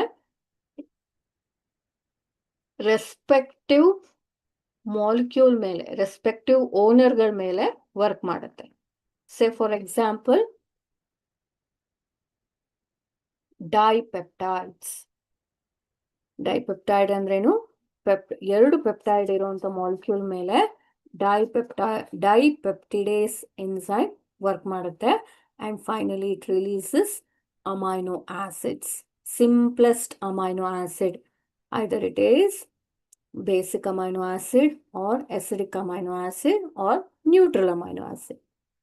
And the carbohydrate maltose, again maltase enzyme which produces 2 molecule of glucose. Lactose, again it's a carbohydrate, it's a disaccharides. Lactase enzyme which produces glucose and then galactose. Sucrase or sucrose ಅಂದ್ರೆ ಏನು? ನೀವು sugar ತಿಂತಿರಲ್ವಾ, table sugar, ಚಿಕ್ಕದಾಗಿರುವಂತ ಕಾಳು ಇರುತ್ತಲ್ವಾ, ಸಕ್ಕರೆ, sucrose, which act by sucrase enzyme, again produces glucose and then fructose. And the 5th molecule is nucleotides. Nucleotides ಅಂದ್ರೆ ಏನು? RNA ಅಥವಾ DNA which produces nucleosides majorly by enzyme nucleotidase. ಎಲ್ಲ ಕಡೆಗೂ ಏಸ್ ಅನ್ನೋ ಒಂದು ಲಾಸ್ಟ್ ಅಲ್ಲಿ ವರ್ಡ್ ಬಂದಿದೆ. ಹಾಗಾಗಿ ಈ ತರ ಎಲ್ಲ ಬಂದ್ರೆ ಇದನ್ನ ನಾವು ಏನಂತ ಕನ್ಸಿಡರ್ ಮಾಡಬೇಕು? ಎನ್ಸೈಮ್ಸ್ ಅಂತ ಕನ್ಸಿಡರ್ ಮಾಡಬೇಕು. Nucleosidase or nucleotidase. Okay, next chemical component is nucleosides, which is degraded by nucleosidase enzyme and finally forms sugar and then bases. Bases andrenu? Adenine, thymine, guanine and then cytosine. Along with all these molecule, diglycerides andrenu ile? Fat athwa oil or lipids. ಇದು ಕೂಡ break down ಆಗುತ್ತೆ. Diglycerides or monoglycerides is converted into simplest fatty acid plus glycerol. ನೀವು glycerin apply ಮಾಡ್ಕೊಳ್ತೀರಲ್ವಾ ಸ್ಕಿನ್ನಿಗೆಲ್ಲ, that is a fat or a oil which is acted by, otherwise which is produced by the enzyme activity, that is lipases. ಅರ್ಥ ಆಯ್ತಾ? ಈ ಎಲ್ಲಾ ಎಂಜೈಮ್ಸ್ಗಳು ಎಲ್ಲಿದೆ? Intestinal juice ಅಲ್ಲಿ release ಆಗುತ್ತೆ. ಹಾಗಾಗಿ ನೀವೇನೇ ಫುಡ್ ಕನ್ಸ್ಯೂಮ್ ಮಾಡಿದ್ರು ಕೂಡ ಅದೆಲ್ಲದನ್ನು ಕಾಂಬಿನೇಷನ್ ಅಲ್ಲಿ ಈಚ್ ಅಂಡ್ ಎವ್ರಿಥಿಂಗ್ ಅನ್ನ ನೀಟಾಗಿ ಸಪರೇಟ್ ಔಟ್ ಮಾಡಿ ಈ ಎಲ್ಲಾ ಎಂಜೈಮ್ಸ್ಗಳು ಅದ್ರ ಮೇಲೆ ವರ್ಕ್ ಮಾಡ್ತಾ ಹೋಗುತ್ತೆ. Finally, they produced a digested semi-fluid.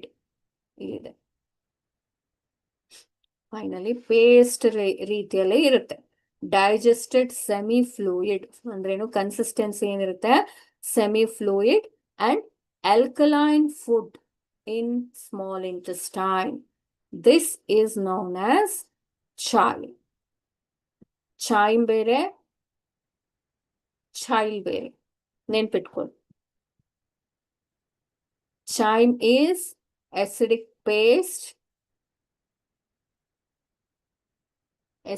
paste of food. Chyle is a base ಅಥವಾ alkaline basic paste of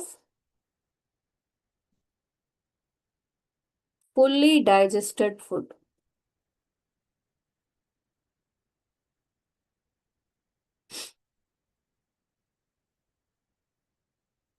ಅರ್ಥ ಆಯ್ತಾ? ಹಾಗಾಗಿ ಈ ಎರಡರದ್ದು ಡಿಫ್ರೆನ್ಸ್ ಗೊತ್ತಿರಬೇಕು. ಇದು ಬರುತ್ತೆ ಎಕ್ಸಾಮ್ಸಿಗೆ ಬಂದೇ ಬರುತ್ತೆ. The fully digested semi fluid and alkaline food in small intestine is called as chyle. Chyle ಮೇಲೆ ಬರುತ್ತೆ, ಸ್ಟಮಕ್ ಅಲ್ಲಿ ಬರುತ್ತೆ. Chyle intestine, small intestine.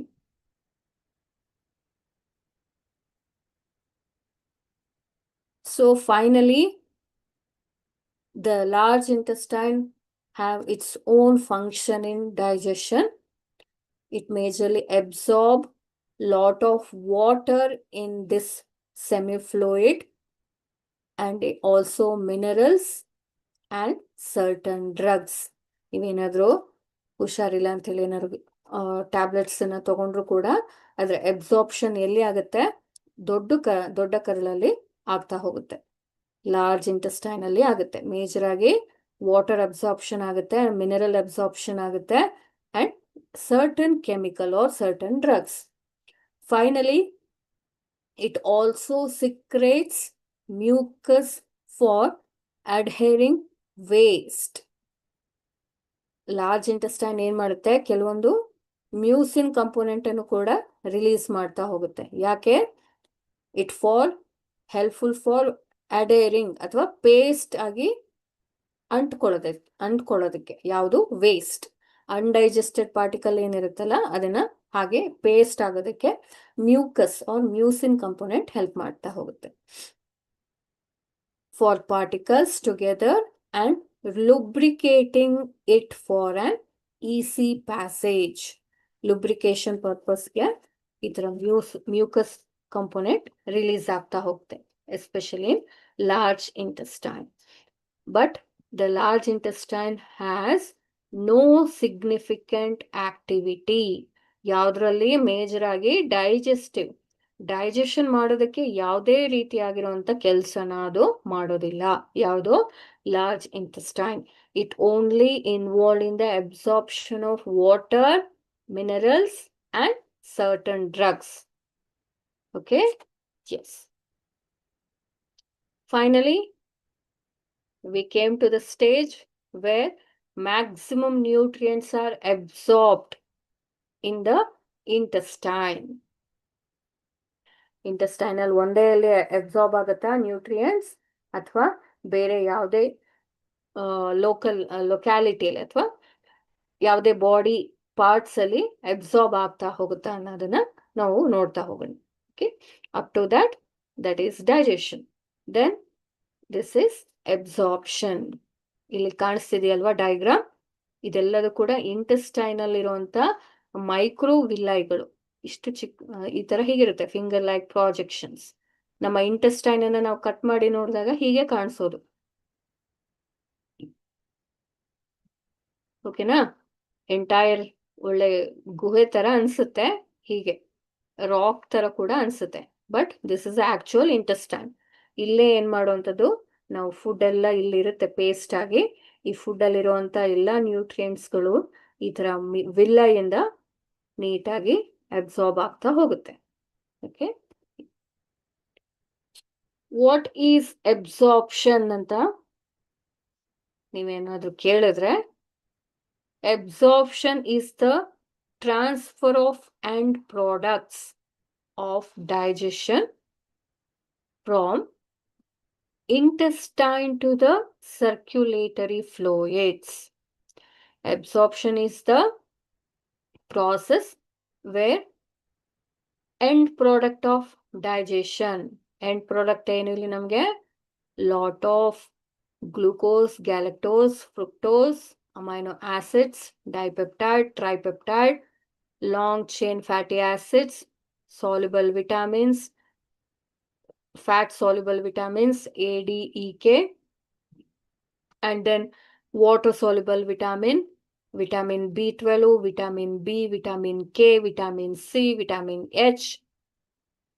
Okay, all the things are known as end product after digestion. All these are transported. ಎಲ್ಲಿಂದ transport ಮಾಡ್ಬೇಕು ನಾವು ಅದನ್ನ? Lumen ಇಂದ. Entire tube ಇರುತ್ತಲ್ಲ ಇಂಟೆಸ್ಟೈನ್ ಟ್ಯೂಬ್ ಒಳಗಡೆಗೆ ಹಾಲೋ ಟ್ಯೂಬ್ ಏನಿರುತ್ತೆ, ಎಂಟೈರ್ ಟ್ಯೂಬ್ ಅಲ್ಲಿ ಈ paste form of fully digested paste ಇರುತ್ತೆ. ಈ ಪೇಸ್ಟ್ ಇಂದ ಯಾವ್ದನ್ನ ಟ್ರಾನ್ಸ್ಪೋರ್ಟ್ ಮಾಡ್ಬೇಕು ನಾವು? ಎಂಡ್ ಪ್ರಾಡಕ್ಟ್ ಅನ್ನ ಟ್ರಾನ್ಸ್ಪೋರ್ಟ್ ಮಾಡಬೇಕು. So this is through mainly circulatory fluid, especially in the blood veins and then lymph veins. ಯಾವುದು? ರಕ್ತನಾಳಗಳ ಮೂಲಕ ಒಳ್ಳೆ ಪ್ರಾಡಕ್ಟ್ ಅನ್ನ ನಾವು ದೇಹದ ಭಾಗದ ಎಲ್ಲಾ ಭಾಗಕ್ಕೂ ಕೂಡ ಕಳಿಸ್ಬೇಕು. ಅದ್ರ ಜೊತೆಗೆ ಲಿಂಫ್ ಅಂತಂದ್ರೆ ಏನು? ಎಕ್ಸ್ಟ್ರಾ ಒಂದಷ್ಟು ವೇನ್ಸ್ ಗಳಿರುತ್ತೆ ಅಥವಾ ನರಗಳಿರುತ್ತೆ, ಅದೆಲ್ಲದೂ ಕೂಡ ಇಮ್ಯುನಿಟಿನ ಕೊಡ್ತಾ ಹೋಗುತ್ತೆ. ಈ ಎರಡು ನರಗಳ ಸಮೂಹಕ್ಕೆ ನಾವೇನ್ ಮಾಡ್ಬೇಕು? ಅಬ್ಸಾರ್ಪ್ಷನ್ ಹಂತದಲ್ಲಿ ಎಂಡ್ ಪ್ರಾಡಕ್ಟ್ ಅನ್ನ ಕಳಿಸ್ಬೇಕು. ಓಕೆ, ಆ ಎಂಡ್ ಪ್ರಾಡಕ್ಟ್ ಅನ್ನ ಕಳಿಸೋದಕ್ಕೆ ಯಾವ್ದೆಲ್ಲ ಹೆಲ್ಪ್ ಮಾಡುತ್ತೆ? The brush border on microvilli. ಆ ಫಿಂಗರ್ ಲೈಕ್ ಪ್ರಾಜೆಕ್ಷನ್ಸ್ ಅನ್ನ ನೋಡಿದ್ರಲ್ವಾ, ಅದೆಲ್ಲದೂ ಕೂಡ ಈ ತರ ಅಬ್ಸಾರ್ಬ್ ಮಾಡ್ಕೊಳ್ಳೋದಕ್ಕೆ ಹೆಲ್ಪ್ ಮಾಡ್ತಾ ಹೋಗುತ್ತೆ ಥ್ರೂಔಟ್ ದ ಇಂಟೆಸ್ಟೈನ್. ಇಂಟೆಸ್ಟೈನಿನ ಪ್ರತಿಯೊಂದು ಸೆಲ್ಲು ಕೂಡ ಏನ್ ಮಾಡುತ್ತೆ? ಹೀಗೆ ಅಬ್ಸಾರ್ಬ್ ಮಾಡ್ಕೊಳ್ಳುತ್ತೆ. Yes, there are majorly two types of absorption mechanism in the digestion or digestive element or in the whole entire body.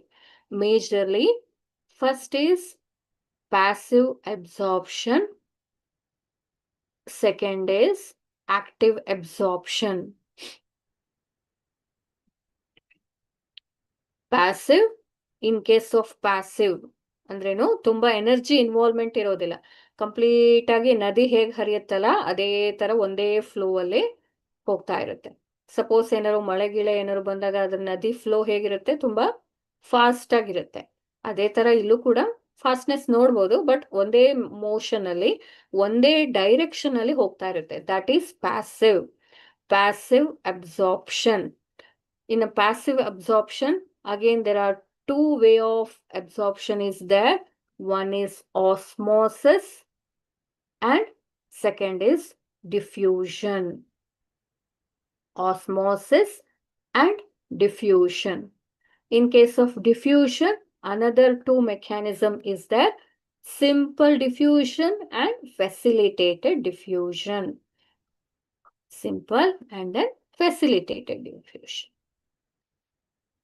Let's consider here passive absorption. ನಾನು ಹೇಳಿದ್ನಲ್ವಾ, ನದಿ ನೀರು ಒಂದೇ ಡೈರೆಕ್ಷನ್ ಅಲ್ಲಿ ಹರ್ಕೊಳ್ತಾ ಹೋಗುತ್ತೆ ಹೀಗೆ. ಈಗ ಆಸ್ಮೋಸಿಸ್ ಮತ್ತೆ ಡಿಫ್ಯೂಷನ್ ಅನ್ನೋ 2 ಕಂಪಾರ್ಟ್ಮೆಂಟ್ ಇದೆ ಯಾವ್ದ್ರಲ್ಲಿ, ಪ್ಯಾಸಿವ್ ಅಬ್ಸಾರ್ಪ್ಷನ್ ಅಲ್ಲಿ. So the diffusion or osmosis is mainly the movement of particle. ಈ ಪ್ಯಾಸಿವ್ ಅಥವಾ ಮೂವ್ಮೆಂಟ್, ಆಸ್ಮೋಸಿಸ್ ಆರ್ ಡಿಫ್ಯೂಷನ್ ಅನ್ನೋದೇನು ಒಂದು ಮೂವ್ಮೆಂಟ್ ಆಫ್ ಪಾರ್ಟಿಕಲ್ ಅನ್ನ ಹೇಳ್ತಾ ಹೋಗುತ್ತೆ ಅಥವಾ ಎಕ್ಸ್ಪ್ಲೇನ್ ಮಾಡುತ್ತೆ. ಯಾವ ತರ ಮೂವ್ಮೆಂಟ್ ಆಗುತ್ತೆ ಪಾರ್ಟಿಕಲ್ಸ್ಗಳು ಅಥವಾ ವಾಟರ್ ಮಾಲಿಕ್ಯೂಲ್ಗಳು ಅಥವಾ ಎಂಡ್ ಪ್ರಾಡಕ್ಟ್ ಯಾವ ತರ ಮೂವ್ಮೆಂಟ್ ಆಗುತ್ತೆ ಇಲ್ಲಿ. ಈಗ ನಾವು ಎತ್ತರ ಜಾಗದಿಂದ ಕೆಳಗಡೆ ಜಾಗಕ್ಕೆ ಅಲ್ವಾ ನೀರ್ ಹರಿಯುವಂಥದ್ದು. ಇಲ್ಲೇನಾಗಿರುತ್ತೆ, ಇಲ್ಲಿ ಮಾಲಿಕ್ಯೂಲ್ಗಳು ಕಾನ್ಸಂಟ್ರೇಷನ್ ಏನಿದೆ ಅಥವಾ ನಂಬರ್ ಏನಿದೆ ಮ್ಯಾಕ್ಸಿಮಮ್ ಇರುತ್ತೆ. ಅದೇ ನೀವು ಕೆಳಗಡೆ ಏನು ಫಾಲ್ಸ್ ಕೆಳಗಡೆ ನೋಡಿದಾಗ ಅಲ್ಲೇನಿರುತ್ತೆ, ವಾಟರ್ ಮಾಲಿಕ್ಯೂಲ್ಗಳು ಮಿನಿಮಮ್ ನಂಬರ್ ಅಲ್ಲಿ ಇರುತ್ತೆ. ಇಲ್ಲಿ ನಾವು ಕನ್ಸಿಡರ್ ಮಾಡೋದಾದ್ರೆ ಎಂಡ್ ಪ್ರಾಡಕ್ಟ್ ಏನಿದೆ ಇಂಟೆಸ್ಟೈನ್ ಅಲ್ಲಿ ತುಂಬಾ ಮ್ಯಾಕ್ಸಿಮಮ್ ಇದೆ, ಅಥವಾ ಸೆಲ್ ಅಲ್ಲಿ ಏನಾಗಿರುತ್ತೆ ಮಿನಿಮಲ್ ಕಂಪೋನೆಂಟ್ ಇರುತ್ತೆ, ಇದು ಖಾಲಿ ಇರುತ್ತೆ. ಹಾಗಾಗಿ ಮಾಲಿಕ್ಯೂಲ್ ಎಂಡ್ ಪ್ರಾಡಕ್ಟ್ಗಳು ಯಾವ ರೀತಿ ಮೂವ್ಮೆಂಟ್ ಆಗುತ್ತೆ, from higher concentration to lower concentration. The molecule move towards from higher concentration to lower concentration through the semi-permeable membrane. This is known as osmosis. ಈ ತರ ಒಂದು ಮೂವ್ಮೆಂಟ್ ಆಗೋದನ್ನ ನಾವೇನ್ ಹೇಳ್ತೀವಿ, ಆಸ್ಮೋಸಿಸ್ ಅಂತ ಹೇಳ್ತೀವಿ. ಇಲ್ಲಿ ಯಾವುದೇ ತರ ಎನರ್ಜಿ ಖರ್ಚಾಗೋದಿಲ್ಲ, ATP ಅನ್ನೋ ಯಾವುದೇ ರೀತಿ ಎನರ್ಜಿ ಇಲ್ಲಿ ಖರ್ಚಾಗೋದಿಲ್ಲ. ಅದೇ ಇನ್ case of diffusion, again it's a movement of molecule from higher concentration to lower concentration. ಇಲ್ಲೂ ಕೂಡ ಹಾಗೇನೆ, ಆದ್ರೆ ಸೆಮಿ ಪರ್ಮಿಯಬಲ್ ಮೆಂಬ್ರೇನ್ ಅಂತ ಏನೂ ಇಲ್ಲ, ಸಿಂಪಲ್ ಆಗಿ ಹೋಗ್ತಾ ಇರುತ್ತೆ. ಓಕೆನಾ, ಅದನ್ನ ನಾವೇನ್ ಹೇಳ್ತೀವಿ, ಡಿಫ್ಯೂಷನ್ ಅಂತ ಹೇಳ್ತೀವಿ. ಇನ್ case of simple diffusion there is no involvement of carrier or energy molecule. Simple diffusion ಅಂದ್ರೇನು, ಮಾಲಿಕ್ಯೂಲ್ಗಳನ್ನ ಯಾರೋ ಕರ್ಕೊಂಡು ಹೋಗೋದಿಲ್ಲ ಎಲ್ಲಿ, ಸಿಂಪಲ್ ಡಿಫ್ಯೂಷನ್ ಅಲ್ಲಿ ಅದ್ರ ಪಾಡಿಗೆ ಅದು ಹೋಗ್ತಾ ಇರುತ್ತೆ ಡೈರೆಕ್ಷನ್. ಆದ್ರೆ in case of facilitated diffusion it requires some carrier protein. ಆ ಕ್ಯಾರಿಯರ್ ಅಥವಾ ಒಂದು ಗೇಟ್ ಮೂಲಕನೇ ಅದು ಹೋಗ್ಬೇಕು, ಆಗ ಮಾತ್ರ ಏನಾಗುತ್ತೆ, ಮೂವ್ಮೆಂಟ್ ಆಗ್ತಾ ಹೋಗುತ್ತೆ. That is facilitated diffusion. Okay, so ತುಂಬಾ ಕನ್ಫ್ಯೂಷನ್ ಮಾಡ್ಕೋಬೇಡಿ. ಏನಾಗುತ್ತೆ, ಒಂದು ಸಿಂಪಲ್ ಕಾನ್ಸೆಪ್ಟ್ ಏನು, ಹೈಯರ್ ಕಾನ್ಸಂಟ್ರೇಷನ್, ಎಲ್ಲಿ ಜಾಸ್ತಿ ಮಾಲಿಕ್ಯೂಲ್ಗಳಿರುತ್ತೋ ಅಲ್ಲಿ ಮೂವ್ಮೆಂಟ್ ಇದ್ದೇ ಇರುತ್ತೆ. ಯಾವ್ದ್ರ ಕಡೆಗೆ, ಕಡಿಮೆ ಇರುವಂತ ಜಾಗದ ಕಡೆಗೆ ಮೂವ್ಮೆಂಟ್ ಎಲ್ಲಾ ಮಾಲಿಕ್ಯೂಲ್ಗಳದ್ದು ಇದ್ದೇ ಇರುತ್ತೆ. ಅದನ್ನ ನಾವೇನ್ ಹೇಳ್ತೀವಿ, ಪ್ಯಾಸಿವ್ ಮೂವ್ಮೆಂಟ್ ಅಂತ ಹೇಳ್ತೀವಿ. ಎಸ್ಪೆಷಲಿ ದ ಆಸ್ಮೋಸಿಸ್ ಅಂತ ಕೂಡ ಹೇಳ್ತೀವಿ. Okay, yes, let's start with osmosis, otherwise passive absorption.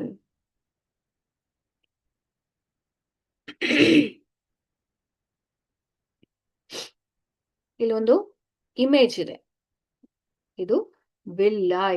ಇದನ್ನ ನಾವು ಕಟ್ ಮಾಡಿ ಓಪನ್ ಮಾಡಿ ನೋಡಿದಾಗ ಇದ್ರ ಒಳಗಡೆ ಏನಿರುತ್ತೆ ನೋಡಿ, ಇಲ್ಲಿ ರಕ್ತನಾಳಗಳಿರುತ್ತೆ, ಅದ್ರ ಜೊತೆಗೆ ಲಿಂಫ್ ನೋಡ್ಸ್ಗಳು ಇರುತ್ತೆ, ಲಿಂಫ್ ನರ್ವ್ ಸಿಸ್ಟಮ್ ಕೂಡ ಇರುತ್ತೆ.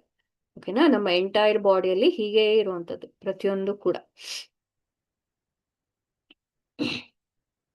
So these are the area which facilitate the absorption of the end product. End product ನ ಈ ಏರಿಯಾದಲ್ಲಿ ಮಾತ್ರ ಏನ್ ಮಾಡುತ್ತೆ, ಅಬ್ಸಾರ್ಬ್ ಮಾಡ್ಕೊಳ್ತಾ ಹೋಗುತ್ತೆ. Absorption of nutrients from higher concentrated region to lower concentrated region without using any energy. ATP energy ಇಲ್ದೇನೆ movement ಆಗೋದನ್ನ ನಾವೇನ್ ಹೇಳ್ತೀವಿ, ಪ್ಯಾಸಿವ್ ಟ್ರಾನ್ಸ್ಪೋರ್ಟ್ ಅಂತ ಹೇಳ್ತೀವಿ. ಇಲ್ಲಿ ನೋಡಿ, ಇದ್ರ ಮಾಲಿಕ್ಯೂಲ್ ನಂಬರ್ ಜಾಸ್ತಿ ಇದೆ ಎಲ್ಲಿ, ಲುಮೆನ್ ನಲ್ಲಿ. ಅದನ್ನ ನಾವು ಈ ಏರಿಯಾದಲ್ಲಿ ಏನಾಗಿದೆ, ನ್ಯೂಟ್ರಿಯೆಂಟ್ಸ್ ಅನ್ನೋದೇ ಇಲ್ಲ, ಖಾಲಿ ಇದೆ. ಹಾಗಾಗಿ ಒಂದೊಂದೇ ಮಾಲಿಕ್ಯೂಲ್ಗಳು ಇಲ್ಲಿ ಕಂಪ್ಲೀಟ್ ಆಗಿ ಅಕ್ಯುಮುಲೇಟ್ ಆಗ್ತಾ ಹೋಗುತ್ತೆ. ಅದ್ರ ಮೂಮೆಂಟ್ ಇಲ್ಲಿಗೆ ಬಂದು ನಿಂತ್ಕೊಳ್ಳುತ್ತೆ. ಸೊ ಇದನ್ನ ನಾವೇನ್ ಹೇಳ್ತೀವಿ, lower concentrated region. This is also a diffusion. Look at here. It includes osmosis, that means absorption of water, and diffusion. It's the absorption of solute molecules. Solute molecules ಅಂದ್ರೇನು? ನಾವು already ನೋಡಿದ್ವಲ್ವಾ? Vitamin K, vitamin H, vitamin A, vitamin E, vitamin C, vitamin B, proteins, peptides, amino acids, glucose, maltose, sucrose, fructose, dextrin, ಇವೆಲ್ಲ ಕಂಪೋನೆಂಟ್ಗಳನ್ನ ನಾವೇನ್ ಹೇಳ್ತೀವಿ, solute ಅಂತ ಹೇಳ್ತೀವಿ. ಅರ್ಥ ಆಯ್ತಾ? ಆ ಸೊಲ್ಯೂಟ್ ಎಲ್ಲಿಗೆ ಹೋಗಿ ರೀಚ್ ಆಗುತ್ತೆ, ಈ ವಿಲ್ಲಾಯ್ ಒಳಗಡೆ ಹೋಗಿ ರೀಚ್ ಆಗುತ್ತೆ. ಅರ್ಥ ಆಯ್ತಾ? Okay.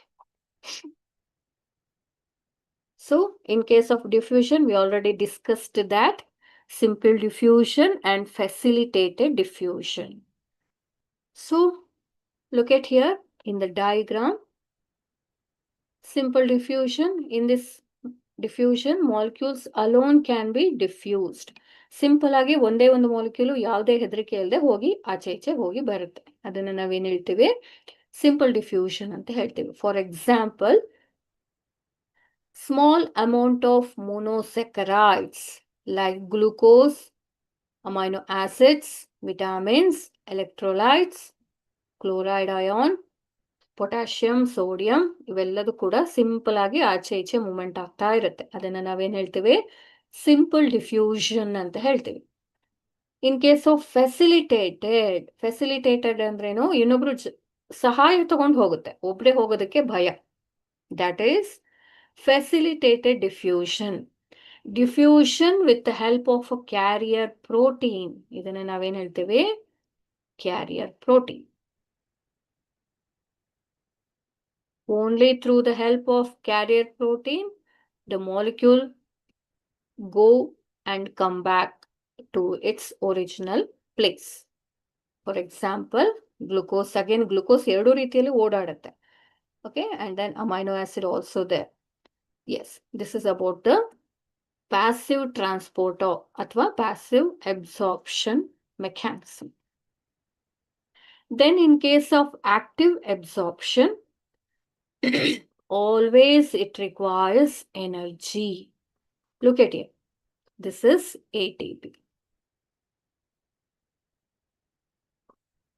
In absorption of nutrients from lower concentrated region to higher concentrated region, ಇಲ್ಲಿ ಎಕ್ಸಾಕ್ಟ್ ಆಗಿ ಏನಾಗುತ್ತೆ, ಉಲ್ಟಾ ಆಗುತ್ತೆ.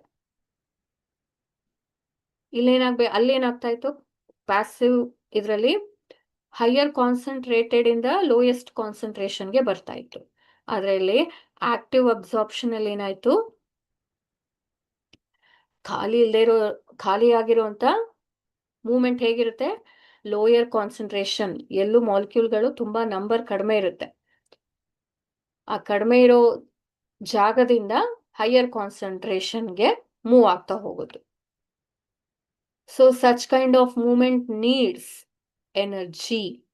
For example, absorption of amino acids, monosaccharides, glucose, electrolytes like sodium. Okay, yes, ಇಲ್ಲಿದೆ ನೋಡಿ.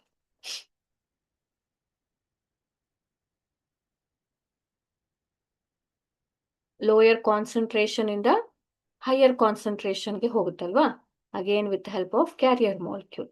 ಈ ತರ ಮೂವ್ಮೆಂಟ್ ಆಗೋದನ್ನ ನಾವೇನ್ ಹೇಳ್ತೀವಿ, ಆಕ್ಟಿವ್ ಟ್ರಾನ್ಸ್ಪೋರ್ಟ್ ಅಂತ ಹೇಳ್ತೀವಿ.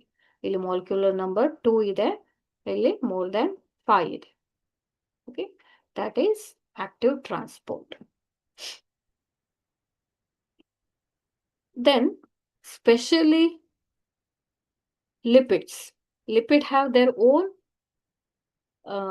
ಏನ್ ಹೇಳ್ತೀವಿ, ಅದಕ್ಕೆ ಅದರದ್ದೇ ಆದೊಂದು ಸ್ಪೆಷಲ್ ಎಂಟ್ರಿ ಇದೆ, ಎಕ್ಸಿಟ್ ಇದೆ. ಲಿಪಿಡ್ನ ಅಷ್ಟು ಈಸಿಯಾಗಿ ಯಾರೂ ಕೂಡ ಕ್ಯಾಚ್ ಮಾಡೋದಕ್ಕಾಗೋದಿಲ್ಲ, ಯಾರೂ ಕೂಡ ಅದನ್ನ ಮೂವ್ಮೆಂಟ್ ಮಾಡೋದಕ್ಕೆ ಸಾಧ್ಯ ಇಲ್ಲ. ಹಾಗಾಗಿ ನೀವು ಲಿಪಿಡ್ ಐಟಮ್ ಅನ್ನ ತಿಂದಾಗ ಅಥವಾ ಕರೆದಿರೋ ಫ್ರೈಡ್ ಐಟಮ್ ಅನ್ನ ತಿಂದಾಗ ಏನಾಗುತ್ತೆ, ನಿಮಗೆ ಮ್ಯಾಕ್ಸಿಮಮ್ ಟೈಮ್ ಬೇಕಾಗುತ್ತೆ ಅದನ್ನ ಡೈಜೆಷನ್ ಮಾಡೋದಕ್ಕೆ. ನೀವು ನೋಡಿ, ಕರೆದಿರೋ ಐಟಮ್ ಜಾಸ್ತಿ ತಿಂದಾಗ ನಿಮ್ಗೆ ಏನಾಗುತ್ತೆ, ಊಟ ಸೇರೋದಿಲ್ಲ. ಯಾಕೆ? ಮ್ಯಾಕ್ಸಿಮಮ್ ಟೈಮ್ ಬೇಕಾಗುತ್ತೆ. 4 to 5 hours ಜಾಸ್ತಿ ಬೇಕು ಡೈಜೆಷನ್ ಆಗೋದಕ್ಕೆ, ಮತ್ತೆ ಅಲ್ಲಿ ಹೋಗಿ ರಿಲೀಸ್ ಆಗೋದಕ್ಕೆ. So absorption of lipid especially takes place in the which one? villi. Villi ಅಲ್ಲೇನೆ ಆಗುವಂಥದ್ದು, but it takes another helper. This is known as chylomicron. ಈ ಕಾರ್ಬೋಹೈಡ್ರೇಟ್ ಮತ್ತೆ ಪ್ರೋಟೀನ್ಸ್ಗಳಿಗೆ ತುಂಬಾ ಹೆವಿ ಆಗಿರುವಂತ ಕ್ಯಾರಿಯರ್ ಪ್ರೋಟೀನ್ ಏನ್ ಬೇಕಾಗಲ್ಲ, ಚಿಕ್ಕ ಚಿಕ್ಕ ಇನ್ಸುಲಿನ್ ಮಾಲಿಕ್ಯೂಲ್ ಇದ್ರೆ ಸಾಕಾಗತ್ತೆ. ಆದ್ರೆ ಲಿಪಿಡ್ ಮಾಲಿಕ್ಯೂಲ್ಗಳಿಗೆ ಯಾವ್ದು ಬೇಕು? ಕೈಲೋಮಿಕ್ರಾನ್. ಈ ಕೈಲೋಮಿಕ್ರಾನ್ ಏನಿದೆ, ಈ ಕೈಲೋಮಿಕ್ರಾನ್ ಒಳಗಡೆಗೆ ಈ ಫ್ಯಾಟ್ ಮಾಲಿಕ್ಯೂಲ್ ಏನಿದೆ ಅಥವಾ ಚಿಕ್ಕದಾಗಿರುವಂತ ಫ್ಯಾಟಿ ಆಸಿಡ್ಸ್ ಏನಿದೆ ಇದ್ರ ಒಳಗಡೆ ಹೋಗಿ ಕ್ಯಾಪ್ಚರ್ ಆಗುತ್ತೆ. Finally this is helpful for absorption. ಈ ತರ ಮೈಕ್ರೋವಿಲೆಯಿಂದ ಒಳಗಡೆ ಹೋಗಿ ಫೈನಲ್ ಆಗಿ ಬಂದು ಈ ಲಿಂಫ್ ಸಿಸ್ಟಮ್ಗೆ ಅಂದ್ರೇನು ನರಮಂಡಲಕ್ಕೆ ಸೇರಿಸುತ್ತೆ. ಲಿಂಫ್ ಇಂದ ಫೈನಲಿ ರಕ್ತನಾಳಕ್ಕೆ ಸೇರಿಸ್ತಾ ಹೋಗುತ್ತೆ. ಯಾವ್ದನ್ನ? ಲಿಪಿಡಿನ. ಅರ್ಥ ಆಯ್ತಾ? ಹಾಗಾಗಿ ಲಿಪಿಡನ್ನ ಕನ್ಸ್ಯೂಮ್ ಮಾಡುವಾಗ ಸ್ವಲ್ಪ ಕೇರ್ಫುಲ್ ಆಗಿರಿ, ಯಾಕಂದ್ರೆ ಅದನ್ನ ಡೈಜೆಷನ್ ಮಾಡೋದು ಸ್ವಲ್ಪ ಟೈಮ್ ಟೇಕಿಂಗ್, ಜೊತೆಗೆ ಅದನ್ನ ಆಚೆ ಹಾಕೋದು ಕೂಡ ಅಷ್ಟು ಈಸಿ ಅಲ್ಲ. So they are reformed into small protein coated fat globule. This is known as chylomicron. They are helpful for transportation into lacteals. Lacteals ಅನ್ನೋ ಒಂದು ಏರಿಯಾಗೆ ಟ್ರಾನ್ಸ್ಪೋರ್ಟ್ ಮಾಡಬೇಕು. ಯಾವುದು? ಫ್ಯಾಟ್ ಅನ್ನ. ಯಾವ್ದು ಹೆಲ್ಪ್ ಮಾಡುತ್ತೆ? ಕೈಲೋಮಿಕ್ರಾನ್ ಅನ್ನೋದು ಹೆಲ್ಪ್ ಮಾಡ್ತಾ ಹೋಗುತ್ತೆ. This further lipid molecule again transported from the lymph to blood circulating system. Lymph ಇಂದ ಮತ್ತೆ ಏನ್ ಮಾಡುತ್ತೆ, ರಕ್ತನಾಳಗಳಿಗೆ ಅದು ಮೂವ್ ಆಗ್ತಾ ಹೋಗುತ್ತೆ. ಅರ್ಥ ಆಗ್ತಿದೆಯಾ? Yes, this is a absorption and then movement of fat molecule with the help of chylomicron. Okay, chylomicron ಜೊತೆಗೆ fat molecule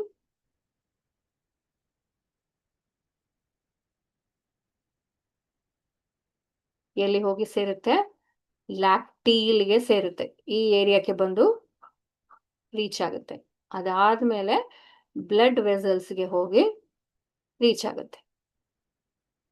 this is a movement and then absorption. Yes. Other than all these things, some very tiny concentration or less concentration of food molecule or a less concentration of nutrient in a fully digested food molecule absorbed in different parts of body.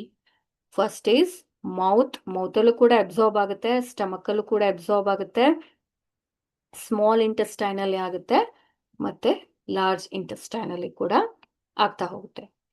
In case of mouth, certain drugs coming in contact with mucosa of mouth and lower side of the tongue, which are helpful for the absorption, and it directly transported such drugs into blood. ಆ ಬ್ಲಡ್ಗೆ direct ಆಗಿ mouth part ಇಂದಾನೆ release ಮಾಡ್ತಾ ಹೋಗುತ್ತೆ drugs ನ. ಹಾಗಾಗಿ especially ಈ ಕೆಲವೊಂದು ಕೆಮ್ಮಿಗೆ ಕಾಫ್ ಸಿರಪ್ ಜೊತೆಗೆ ಒಂದಷ್ಟು ಚೀವಬಲ್ ಟ್ಯಾಬ್ಲೆಟ್ಸ್ ಎಲ್ಲ ಕೊಡ್ತಾರಲ್ವಾ, ನಾಲ್ಗೆ ಮೇಲೆ ಇಟ್ರೇನೆ ಕರ್ಗೋಗುವಂತ ಟ್ಯಾಬ್ಲೆಟ್ಸ್, ಅದೆಲ್ಲ ಹೇಗ್ ಕೆಲಸ ಮಾಡುತ್ತೆ? ಮೌತ್ ಅಲ್ಲಿರುವಂತ ಬ್ಲಡ್ ಕೆಪಿಲರೀಸ್ ಏನ್ ಮಾಡುತ್ತೆ, ರಕ್ತನಾಳಗಳು ಅದನ್ನ ಟ್ರಾನ್ಸ್ಪೋರ್ಟ್ ಮಾಡ್ತಾ ಹೋಗುತ್ತೆ. ಇದು ಬೆನಿಫಿಷಿಯಲ್ ಥಿಂಗ್. ಹಾಗೇನೆ ನೀವು ಅಪ್ಲೈ ಮಾಡುವಂತ ಲಿಪ್ಸ್ಟಿಕ್ಗಳೆಲ್ಲ ಇದೆಯಲ್ಲ, ಅದು ಕೂಡ ಕೆಮಿಕಲ್ ಕಾಂಪೊನೆಂಟನ್ನ ಎಲ್ಲಿಗೆ ತಗೊಂಡೋಗಿ ಸೇರಿಸುತ್ತೆ? ರಕ್ತನಾಳಕ್ಕೆ ತಗೊಂಡೋಗಿ ಸೇರಿಸುತ್ತೆ. ನೀವು ಅಪ್ಲೈ ಮಾಡೋ ಲಿಪ್ಸ್ಟಿಕ್ ಕಾಂಪೊನೆಂಟ್ ಇರ್ಬೋದು ಅಥವಾ ಕೆಮಿಕಲ್ ಕಾಸ್ಮೆಟಿಕ್ಸ್ ಇರ್ಬೋದು, ಅದೆಲ್ಲದೂ ಕೂಡ ಥ್ರೂ ದ ಮೌತ್ ನಮ್ಮ ದೇಹಕ್ಕೆ ಹೇಗೆ ಎಂಟರ್ ಆಗುತ್ತೆ? Through the blood capillaries present in the mouth. ಹಾಗಾಗಿ ಸ್ವಲ್ಪ ಹಚ್ಕೊಳ್ಳೋಕ್ಕಿಂತ ಮುಂಚೆ 10 ಸಲ ಯೋಚನೆ ಮಾಡಿ. ಅದರಿಂದ ಕ್ಯಾನ್ಸರ್ ಕಾಸ್ ಆಗುವಂಥದ್ದು, ಹೆವಿ ಮೆಟಲ್ಸ್ ಏನಿದೆ ನಮ್ಮ ಇಂಟೆಸ್ಟೈನಲ್ಲಿ ಹೋಗಿ ಅಕ್ಯುಮುಲೇಟ್ ಆಗ್ತಾ ಹೋಗುತ್ತೆ. ಅದನ್ನ ಆಚೆ ಹಾಕೋದು ಅಷ್ಟು ಈಸಿ ಇಲ್ಲ. ಹಾಗಾಗಿ ರಿಪೀಟೆಡ್ ಆಗಿ ಡ್ಯಾಮೇಜ್ ಮಾಡ್ತಾನೆ ಹೋಗುತ್ತೆ. So that also finally responsible for a dangerous level, that is cancer. Then stomach.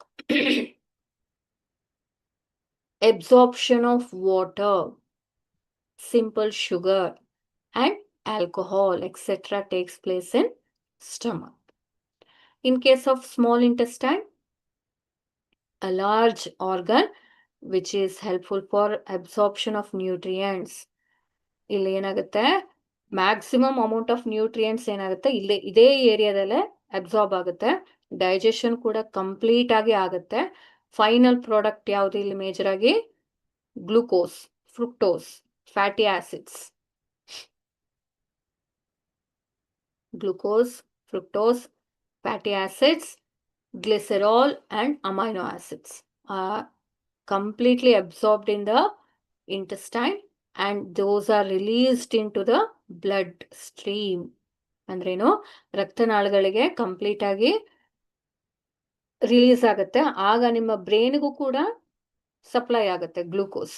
Okay, and then for a lymph.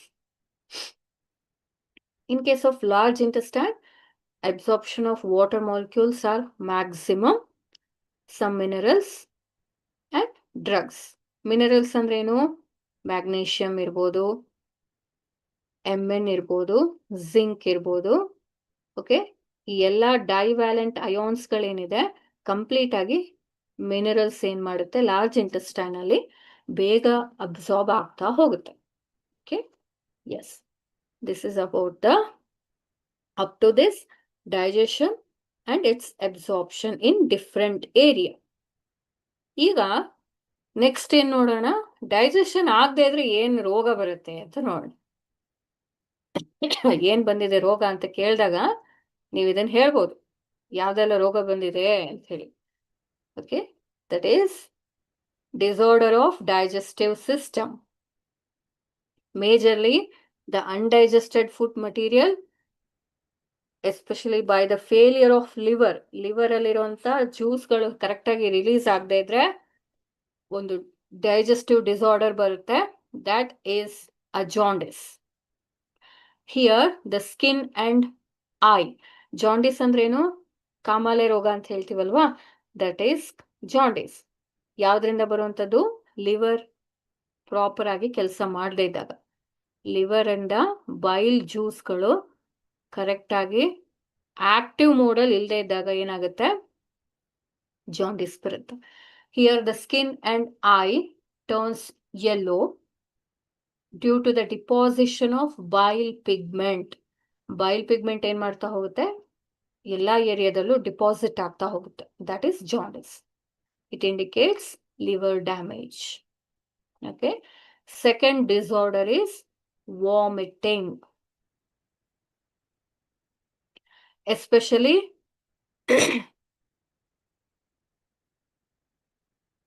vomiting is totally controlled by in the brain area, that is medulla oblongata. Medulla ಒಬ್ಲಂಗೆಟಾಗೆ ಏನಾದ್ರೂ damage ಆದ್ರೆ ಅಥವಾ serious ಆಗಿ ನೀವು ಕರ್ವಿಂಗ್ಸ್ ಅಲ್ಲೆಲ್ಲ ಹೋಗ್ತಾ ಇದ್ರೆ vomiting sensation ಆಗುತ್ತಲ್ವಾ, indigestion ಆದ್ರೂ ಕೂಡ ವಾಮಿಟಿಂಗ್ ಆಗುತ್ತೆ. ಅದೆಲ್ಲ ಯಾವುದು ಕಂಟ್ರೋಲ್ ಮಾಡುವಂಥದ್ದು? Medulla oblongata. It controls ejection or insertion. Ejection of stomach content through mouth. Mouth ಇಂದ ಏನ್ ಮಾಡ್ಬೇಕು?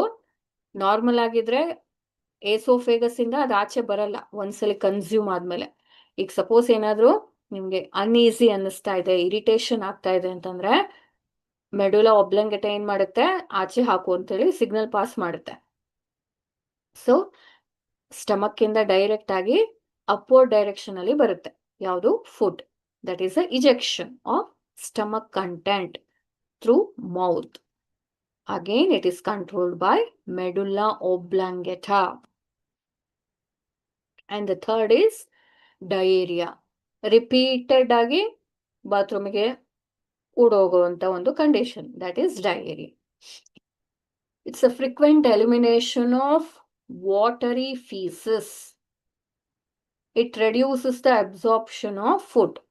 ಏನು ಪ್ರಾಪರ್ ಆಗಿ ಡೈಜೆಷನ್ ಆಗದೆ ಇದ್ರೆ ಈ ಪರಿಸ್ಥಿತಿ ಬರುತ್ತೆ. ಎಕ್ಸಸ್ ಆಗಿ ಅನ್ವಾಂಟೆಡ್ ಥಿಂಗ್ಸ್ ನ ಕಂಪ್ಲೀಟ್ ಆಗಿ ಎಲ್ಲೋ ಜಾತ್ರೆಗೆ ಹೋದಾಗ ಅಥವಾ ಎಲ್ಲೋ ರೆಸ್ಟೋರೆಂಟ್ಗೆ ಹೋದಾಗ ತಗೊಂಡ್ರೆ ಡೈಜೆಷನ್ ಆಗೋದಿಲ್ಲ. ಓಕೆ, ಕಂಟಾಮಿನೇಟೆಡ್ ಫುಡ್ ಇರ್ಬೋದು, ವಾಟರ್ ಇರ್ಬೋದು, ಹಾಗೆಲ್ಲ ಈ ತರ ಪ್ರಾಬ್ಲಮ್ ಕ್ರಿಯೇಟ್ ಆಗುತ್ತೆ. ನಾರ್ಮಲ್ ಆಗಿ ನೋಡಿ, ಫುಡ್ ಹೀಗೆ ಪೆರಿಸ್ಟಾಲ್ಟಿಕ್ ಮೂವ್ಮೆಂಟ್ ಅಂತ ಹೇಳ್ತೇವೆ. ಸ್ಟೆಪ್ ಬೈ ಸ್ಟೆಪ್ ಅಲ್ಲಿ ಮೂವ್ಮೆಂಟ್ ಆಗ್ತಾ ಇರುತ್ತೆ. ಒಂದಾದ್ಮೇಲೆ ಒಂದು ಪಾಸ್ ತಗೊಳುತ್ತೆ ಇಲ್ಲಿ, ನೆಕ್ಸ್ಟ್ ಮೂವ್ಮೆಂಟ್ ಆದ್ಮೇಲೆ ಇಲ್ಲೊಂದು ಪಾಸ್ ತಗೊಳುತ್ತೆ. ಆದ್ರೆ ಡಯೇರಿಯಾದಲ್ಲಿ ಏನಾಗುತ್ತೆ, there is no pass at all, complete movement of the food. ಹಾಗಾಗಿ ರಿಪೀಟೆಡ್ ಆಗಿ ನಾವು ಹೋಗ್ತಾ ಇರ್ತೇವೆ. Okay, then constipation, infrequent elimination of dry stool. Infrequent ಅಂದ್ರೇನು, 3-4 ಡೇಸ್ಗೆ ಒಂದ್ಸಲಿ ಹೋಗಿ ಬರುವಂತಹದ್ದು, ಫ್ರೀಕ್ವೆಂಟ್ ಆಗಿ ಅಲ್ಲ. Infrequent elimination of dry stool, that is known as constipation. It is due to decreased peristalsis in colon. ಇದೇನಾಯ್ತು, ದೊಡ್ಡ ಕರಳಿನ ಮೂವ್ಮೆಂಟ್ ಕರೆಕ್ಟ್ ಆಗಿ ಆಗದೆ ಇದ್ರೆ ಏನಾಗುತ್ತೆ, ಕಾನ್ಸ್ಟಿಪೇಷನ್ ಆಗುತ್ತೆ. ಹಾಗಾಗಿ ಇಲ್ಲಿ ನೋಡಿ, ಹಾರ್ಡ್ ಸ್ಟೂಲ್ ಆಗಿ ಬರ್ತಾ ಹೋಗುತ್ತೆ. ಅರ್ಥ ಆಗ್ತಿದ್ಯಾ? That is constipation. Then indigestion. What is indigestion? ಅಜೀರ್ಣ, ಜೀರ್ಣ ಆಗದೆ ಇರುವಂತ ಸ್ಟೇಜ್ ಅನ್ನ ಏನ್ ಹೇಳ್ತೇವೆ, indigestion. Which the condition leading to feeling of fullness, ಯಾವಾಗ್ಲೂ ಹೊಟ್ಟೆ ತುಂಬಿರೋ ತರನೇ ಅನ್ಸುತ್ತೆ, due to improper digestion. It is because of anxiety, ಒತ್ತಡ, stress, inadequate enzyme secretion, pancreatic juice, bile juice, intestinal juice correct ಆಗಿ ರಿಲೀಸ್ ಆಗದೆ ಇದ್ರೂ ಕೂಡ ಇಂಡೈಜೆಷನ್ ಆಗ್ತಾ ಹೋಗುತ್ತೆ. ಅಥವಾ food poisoning or consumption of spicy food also leads to acidity, that is finally converted into indigestion. All these are majorly digestive disorders. Another disorder is there in all over world. This is known as protein energy malnutrition, PEM. Protein energy malnutrition. First of all ಇವರಿಗೆ ಊಟ ಸಿಕ್ಕಿರೋದಿಲ್ಲ, ಊಟ ಸಿಕ್ಕಿದ್ರು ಕೂಡ protein component ಏನಿದೆ complete ಆಗಿ break down ಆಗೋದಿಲ್ಲ. Break down ಆಗಿ ಏನಾಗಬೇಕು, ಮಸಲ್ ಕರೆಕ್ಟ್ ಆಗಿ ಬರಬೇಕು. ಹಾಗಾಗಿ ಈ ಒಂದು ಸ್ಟೇಜ್ ಏನಿದೆ, ಈ ಒಂದು ಡಿಸೀಸ್ ಏನಿದೆ, that is also responsible by digestive disorder. Digestion ಆಗದೇನೆ ಬರುವಂತಹ ಒಂದು disorder, PEM, protein energy malnutrition. Again, there are two important PEM is there in all over the world, is known as marasmus and kwashiorkor ಅಂತ ಹೇಳ್ತೀವಿ. marasmus and kwashiorkor in children. ಈ ಎರಡು stages ನ deficiency ಆಗಿ ನಾವು major ಆಗಿ absorb ನೋಡ್ತಾ ಹೋಗ್ಬೋದು. ಯಾವ್ದ್ರಿಂದ, PEM ಅನ್ನೋದಾದ್ರೆ ಮೇಜರ್ ಆಗಿ ಅಲ್ಲಿ ಸ್ಟಾರ್ಟ್ ಆಗ್ತಾ ಹೋಗುತ್ತೆ. It is the dietary deficiency of proteins and food calories. ಈ ಎರಡು ಕಾಂಬಿನೇಷನ್ ಅಲ್ಲಿ ಕರೆಕ್ಟ್ ಆಗಿಲ್ಲದೆ ಇದ್ರೆ we can easily observe these two conditions, which is that marasmus and kwashiorkor. What is marasmus? It is due to deficiency of both proteins and calories. Calories ಕೂಡ ಇರೋದಿಲ್ಲ, protein ಕೂಡ ಇಲ್ಲದೆ ಇದ್ದಾಗ ಈ ಕಂಡೀಷನ್ ನಾವು ನೋಡ್ತಾ ಹೋಗ್ಬೋದು. This is especially found in infants less than a year. ಅಂದ್ರೆ 0 day ಇಂದ 1 year ಒಳಗಡೆ ಇರುವಂತ ಎಲ್ಲಾ ಮಕ್ಕಳಲ್ಲಿ ನಾವು ಇದನ್ನ ನೋಡ್ತಾ ಹೋಗ್ತೀವಿ. Why this is happen? Because replacement of mother's milk by a food with poor proteins and then caloric value. ಯಾವಾಗ 0 to 6 months ತನಕ ಮದರ್ಸ್ ಮಿಲ್ಕ್ ಅನ್ನ ಪ್ರೊವೈಡ್ ಮಾಡದೇ ಇದ್ದಾಗ ಮಕ್ಕಳಿಗೆ ಈ ತರ ಪ್ರೋಟೀನ್ ಲಾಸ್ ಆಗುತ್ತೆ, ಮತ್ತೆ ಕ್ಯಾಲೋರಿಕ್ ವ್ಯಾಲ್ಯೂ ಕೂಡ ಕರೆಕ್ಟ್ ಆಗಿ ಸಿಗ್ತಾ ಇರೋದಿಲ್ಲ. ಅಂತ ಟೈಮಲ್ಲಿ ಏನಾಗುತ್ತೆ, ಮೆರಾಸ್ಮಸ್ ಆಗುತ್ತೆ. This happen if mother has a second pregnancy or a child birth when older infant is still too young. ಈ ಕಂಡೀಷನ್ ಯಾವಾಗ ಆಗುತ್ತೆ, ಚಿಕ್ಕವರಿರುವಾಗನೇ ತಾಯಿ ಇನ್ನೊಂದ್ಸಲಿ ಪ್ರೆಗ್ನೆಂಟ್ ಆದ್ರೆ ಈ ತರ ಕಂಡೀಷನ್ ಅಪಿಯರ್ ಆಗ್ತಾ ಹೋಗುತ್ತೆ. Okay, then some of the symptoms are also there in marasmus condition. It have a impaired growth and replacement of tissue proteins, extreme emaciation of the body, thin limb, dry, thin and wrinkled skin, declined growth rate and body weight, impaired growth and development of brain and mental faculties. Complete ಆಗಿ skin ಮೇಲೆ ಈ ತರ ಲಿಂಬ್ಗಳು develop ಆಗದೆ ಇರುವಂತದ್ದು, skin ಕೂಡ proper ಆಗಿ ಆಗಿರೋದಿಲ್ಲ, ಏನು ಏಜ್ ಆದವ್ರ ತರ ಅನ್ಸುತ್ತೆ. ಈವನ್ ಬ್ರೈನ್ ಕೆಪಾಸಿಟಿ ಕೂಡ ಕಡಿಮೆ ಆಗ್ತಾ ಬರುತ್ತೆ. That is the symptoms. Next condition is kwashiorkor. This is due to because of the protein deficiency only. Protein deficiency ಮಾತ್ರ ಆದಾಗ kwashiorkor ಅನ್ನೋದನ್ನ ಕಂಡೀಷನ್ ನಾವು ನೋಡ್ಬೋದು. ಇಲ್ಲಿ ಕ್ಯಾಲೋರಿ ಏನು ಕಡಿಮೆ ಆಗೋದಿಲ್ಲ. ಇಲ್ಲಿ ನೋಡಿ, ಮಗು ಹೆಲ್ದಿ ಆಗಿರೋ ತರ ಅನ್ಸುತ್ತೆ, but it totally deficiency, it have a total deficiency of protein. Again it is responsible by the replacement of mother's milk by a high calorie low protein diet.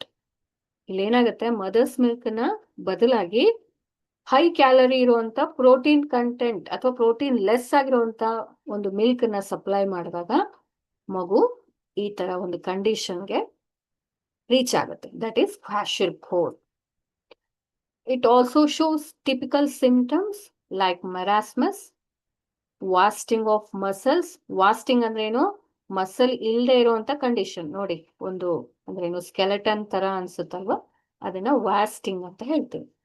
Thinning of limb, failure of growth, brain development, and fat is still under the skin but extensive edema. Edema ಅಂತಂದ್ರೆ ಏನು, swell ಆಗುವಂಥದ್ದು ಆಗ್ತಾ ಇರುತ್ತೆ. And body parts ಅಲ್ಲಿ ಎಲ್ಲದೂ ಕೂಡ swelling ಇರುತ್ತೆ. ಇದನ್ನ ನಾವೇನ್ ಹೇಳ್ತೀವಿ, kwashiorkor ಅಂತ ಹೇಳ್ತೀವಿ. Okay, yes, this is about digestion. ಡೈಜೆಷನ್ಗೆ ಬೇಕಾಗಿರುವಂತ ಎಲ್ಲ ಕೆನಾಲ್, ಏನು ಎಲಿಮೆಂಟರಿ ಕೆನಾಲ್ ಅಲ್ಲಿ ನಾವು ನೋಡ್ತಾ ಹೋದ್ವಿ. ಸೊ ಅದ್ರ ಜೊತೆಗೆ ಸೆಕೆಂಡರಿ ಏನು, ಸೆಲವರಿ ಗ್ಲ್ಯಾಂಡ್ಸ್.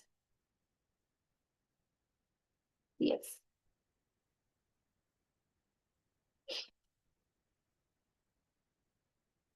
digestive glands ಅಲ್ಲಿ salivary glands, gastric glands, liver, pancreas, intestinal glands ಎಲ್ಲದನ್ನು ನಾವು ಡಿಸ್ಕಸ್ ಮಾಡಿದ್ವಿ ಅಲ್ವಾ.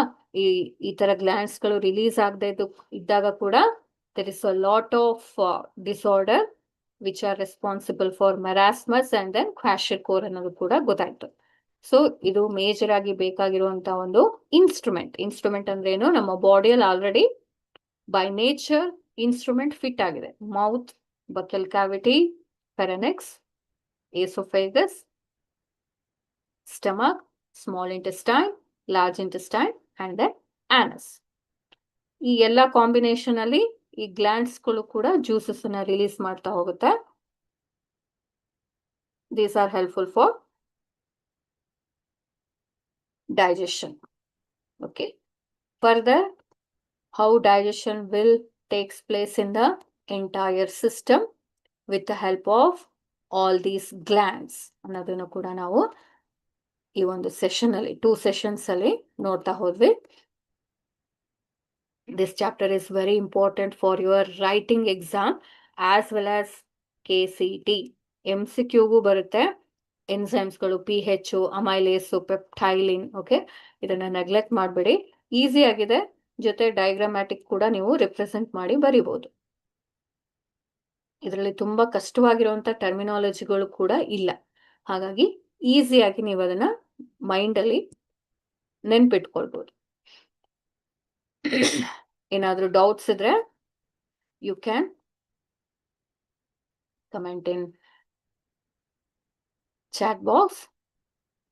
So all these together helpful for digestion purpose in different area, and absorption also is mainly through passive and then active. Passive has two means, osmosis and diffusion. These together helpful for the absorption of nutrient molecule, fat soluble nutrients and water soluble nutrients.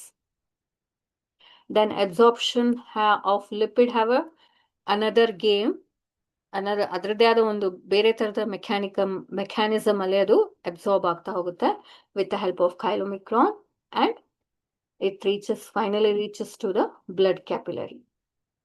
ಬೇರೆ ಬೇರೆ parts ಅಲ್ಲಿ ಕೂಡ absorb ಆಗ್ತಾ ಹೋಗುತ್ತೆ. ಓಕೆನಾ? ನಾವು already digestion disorder ನೋಡಿದ್ವಿ. Major ಆಗಿ 5 ಇದೆ: jaundice, vomiting, diarrhoea and constipation, indigestion. ಅದ್ರ ಜೊತೆಗೆ ಇನ್ನೂ ಒಂದು ಕಾಂಪ್ಲೆಕ್ಸ್ ಆಗಿರೋ ಪ್ರಾಬ್ಲಮ್ ಯಾವುದು? Protein energy malnutrition.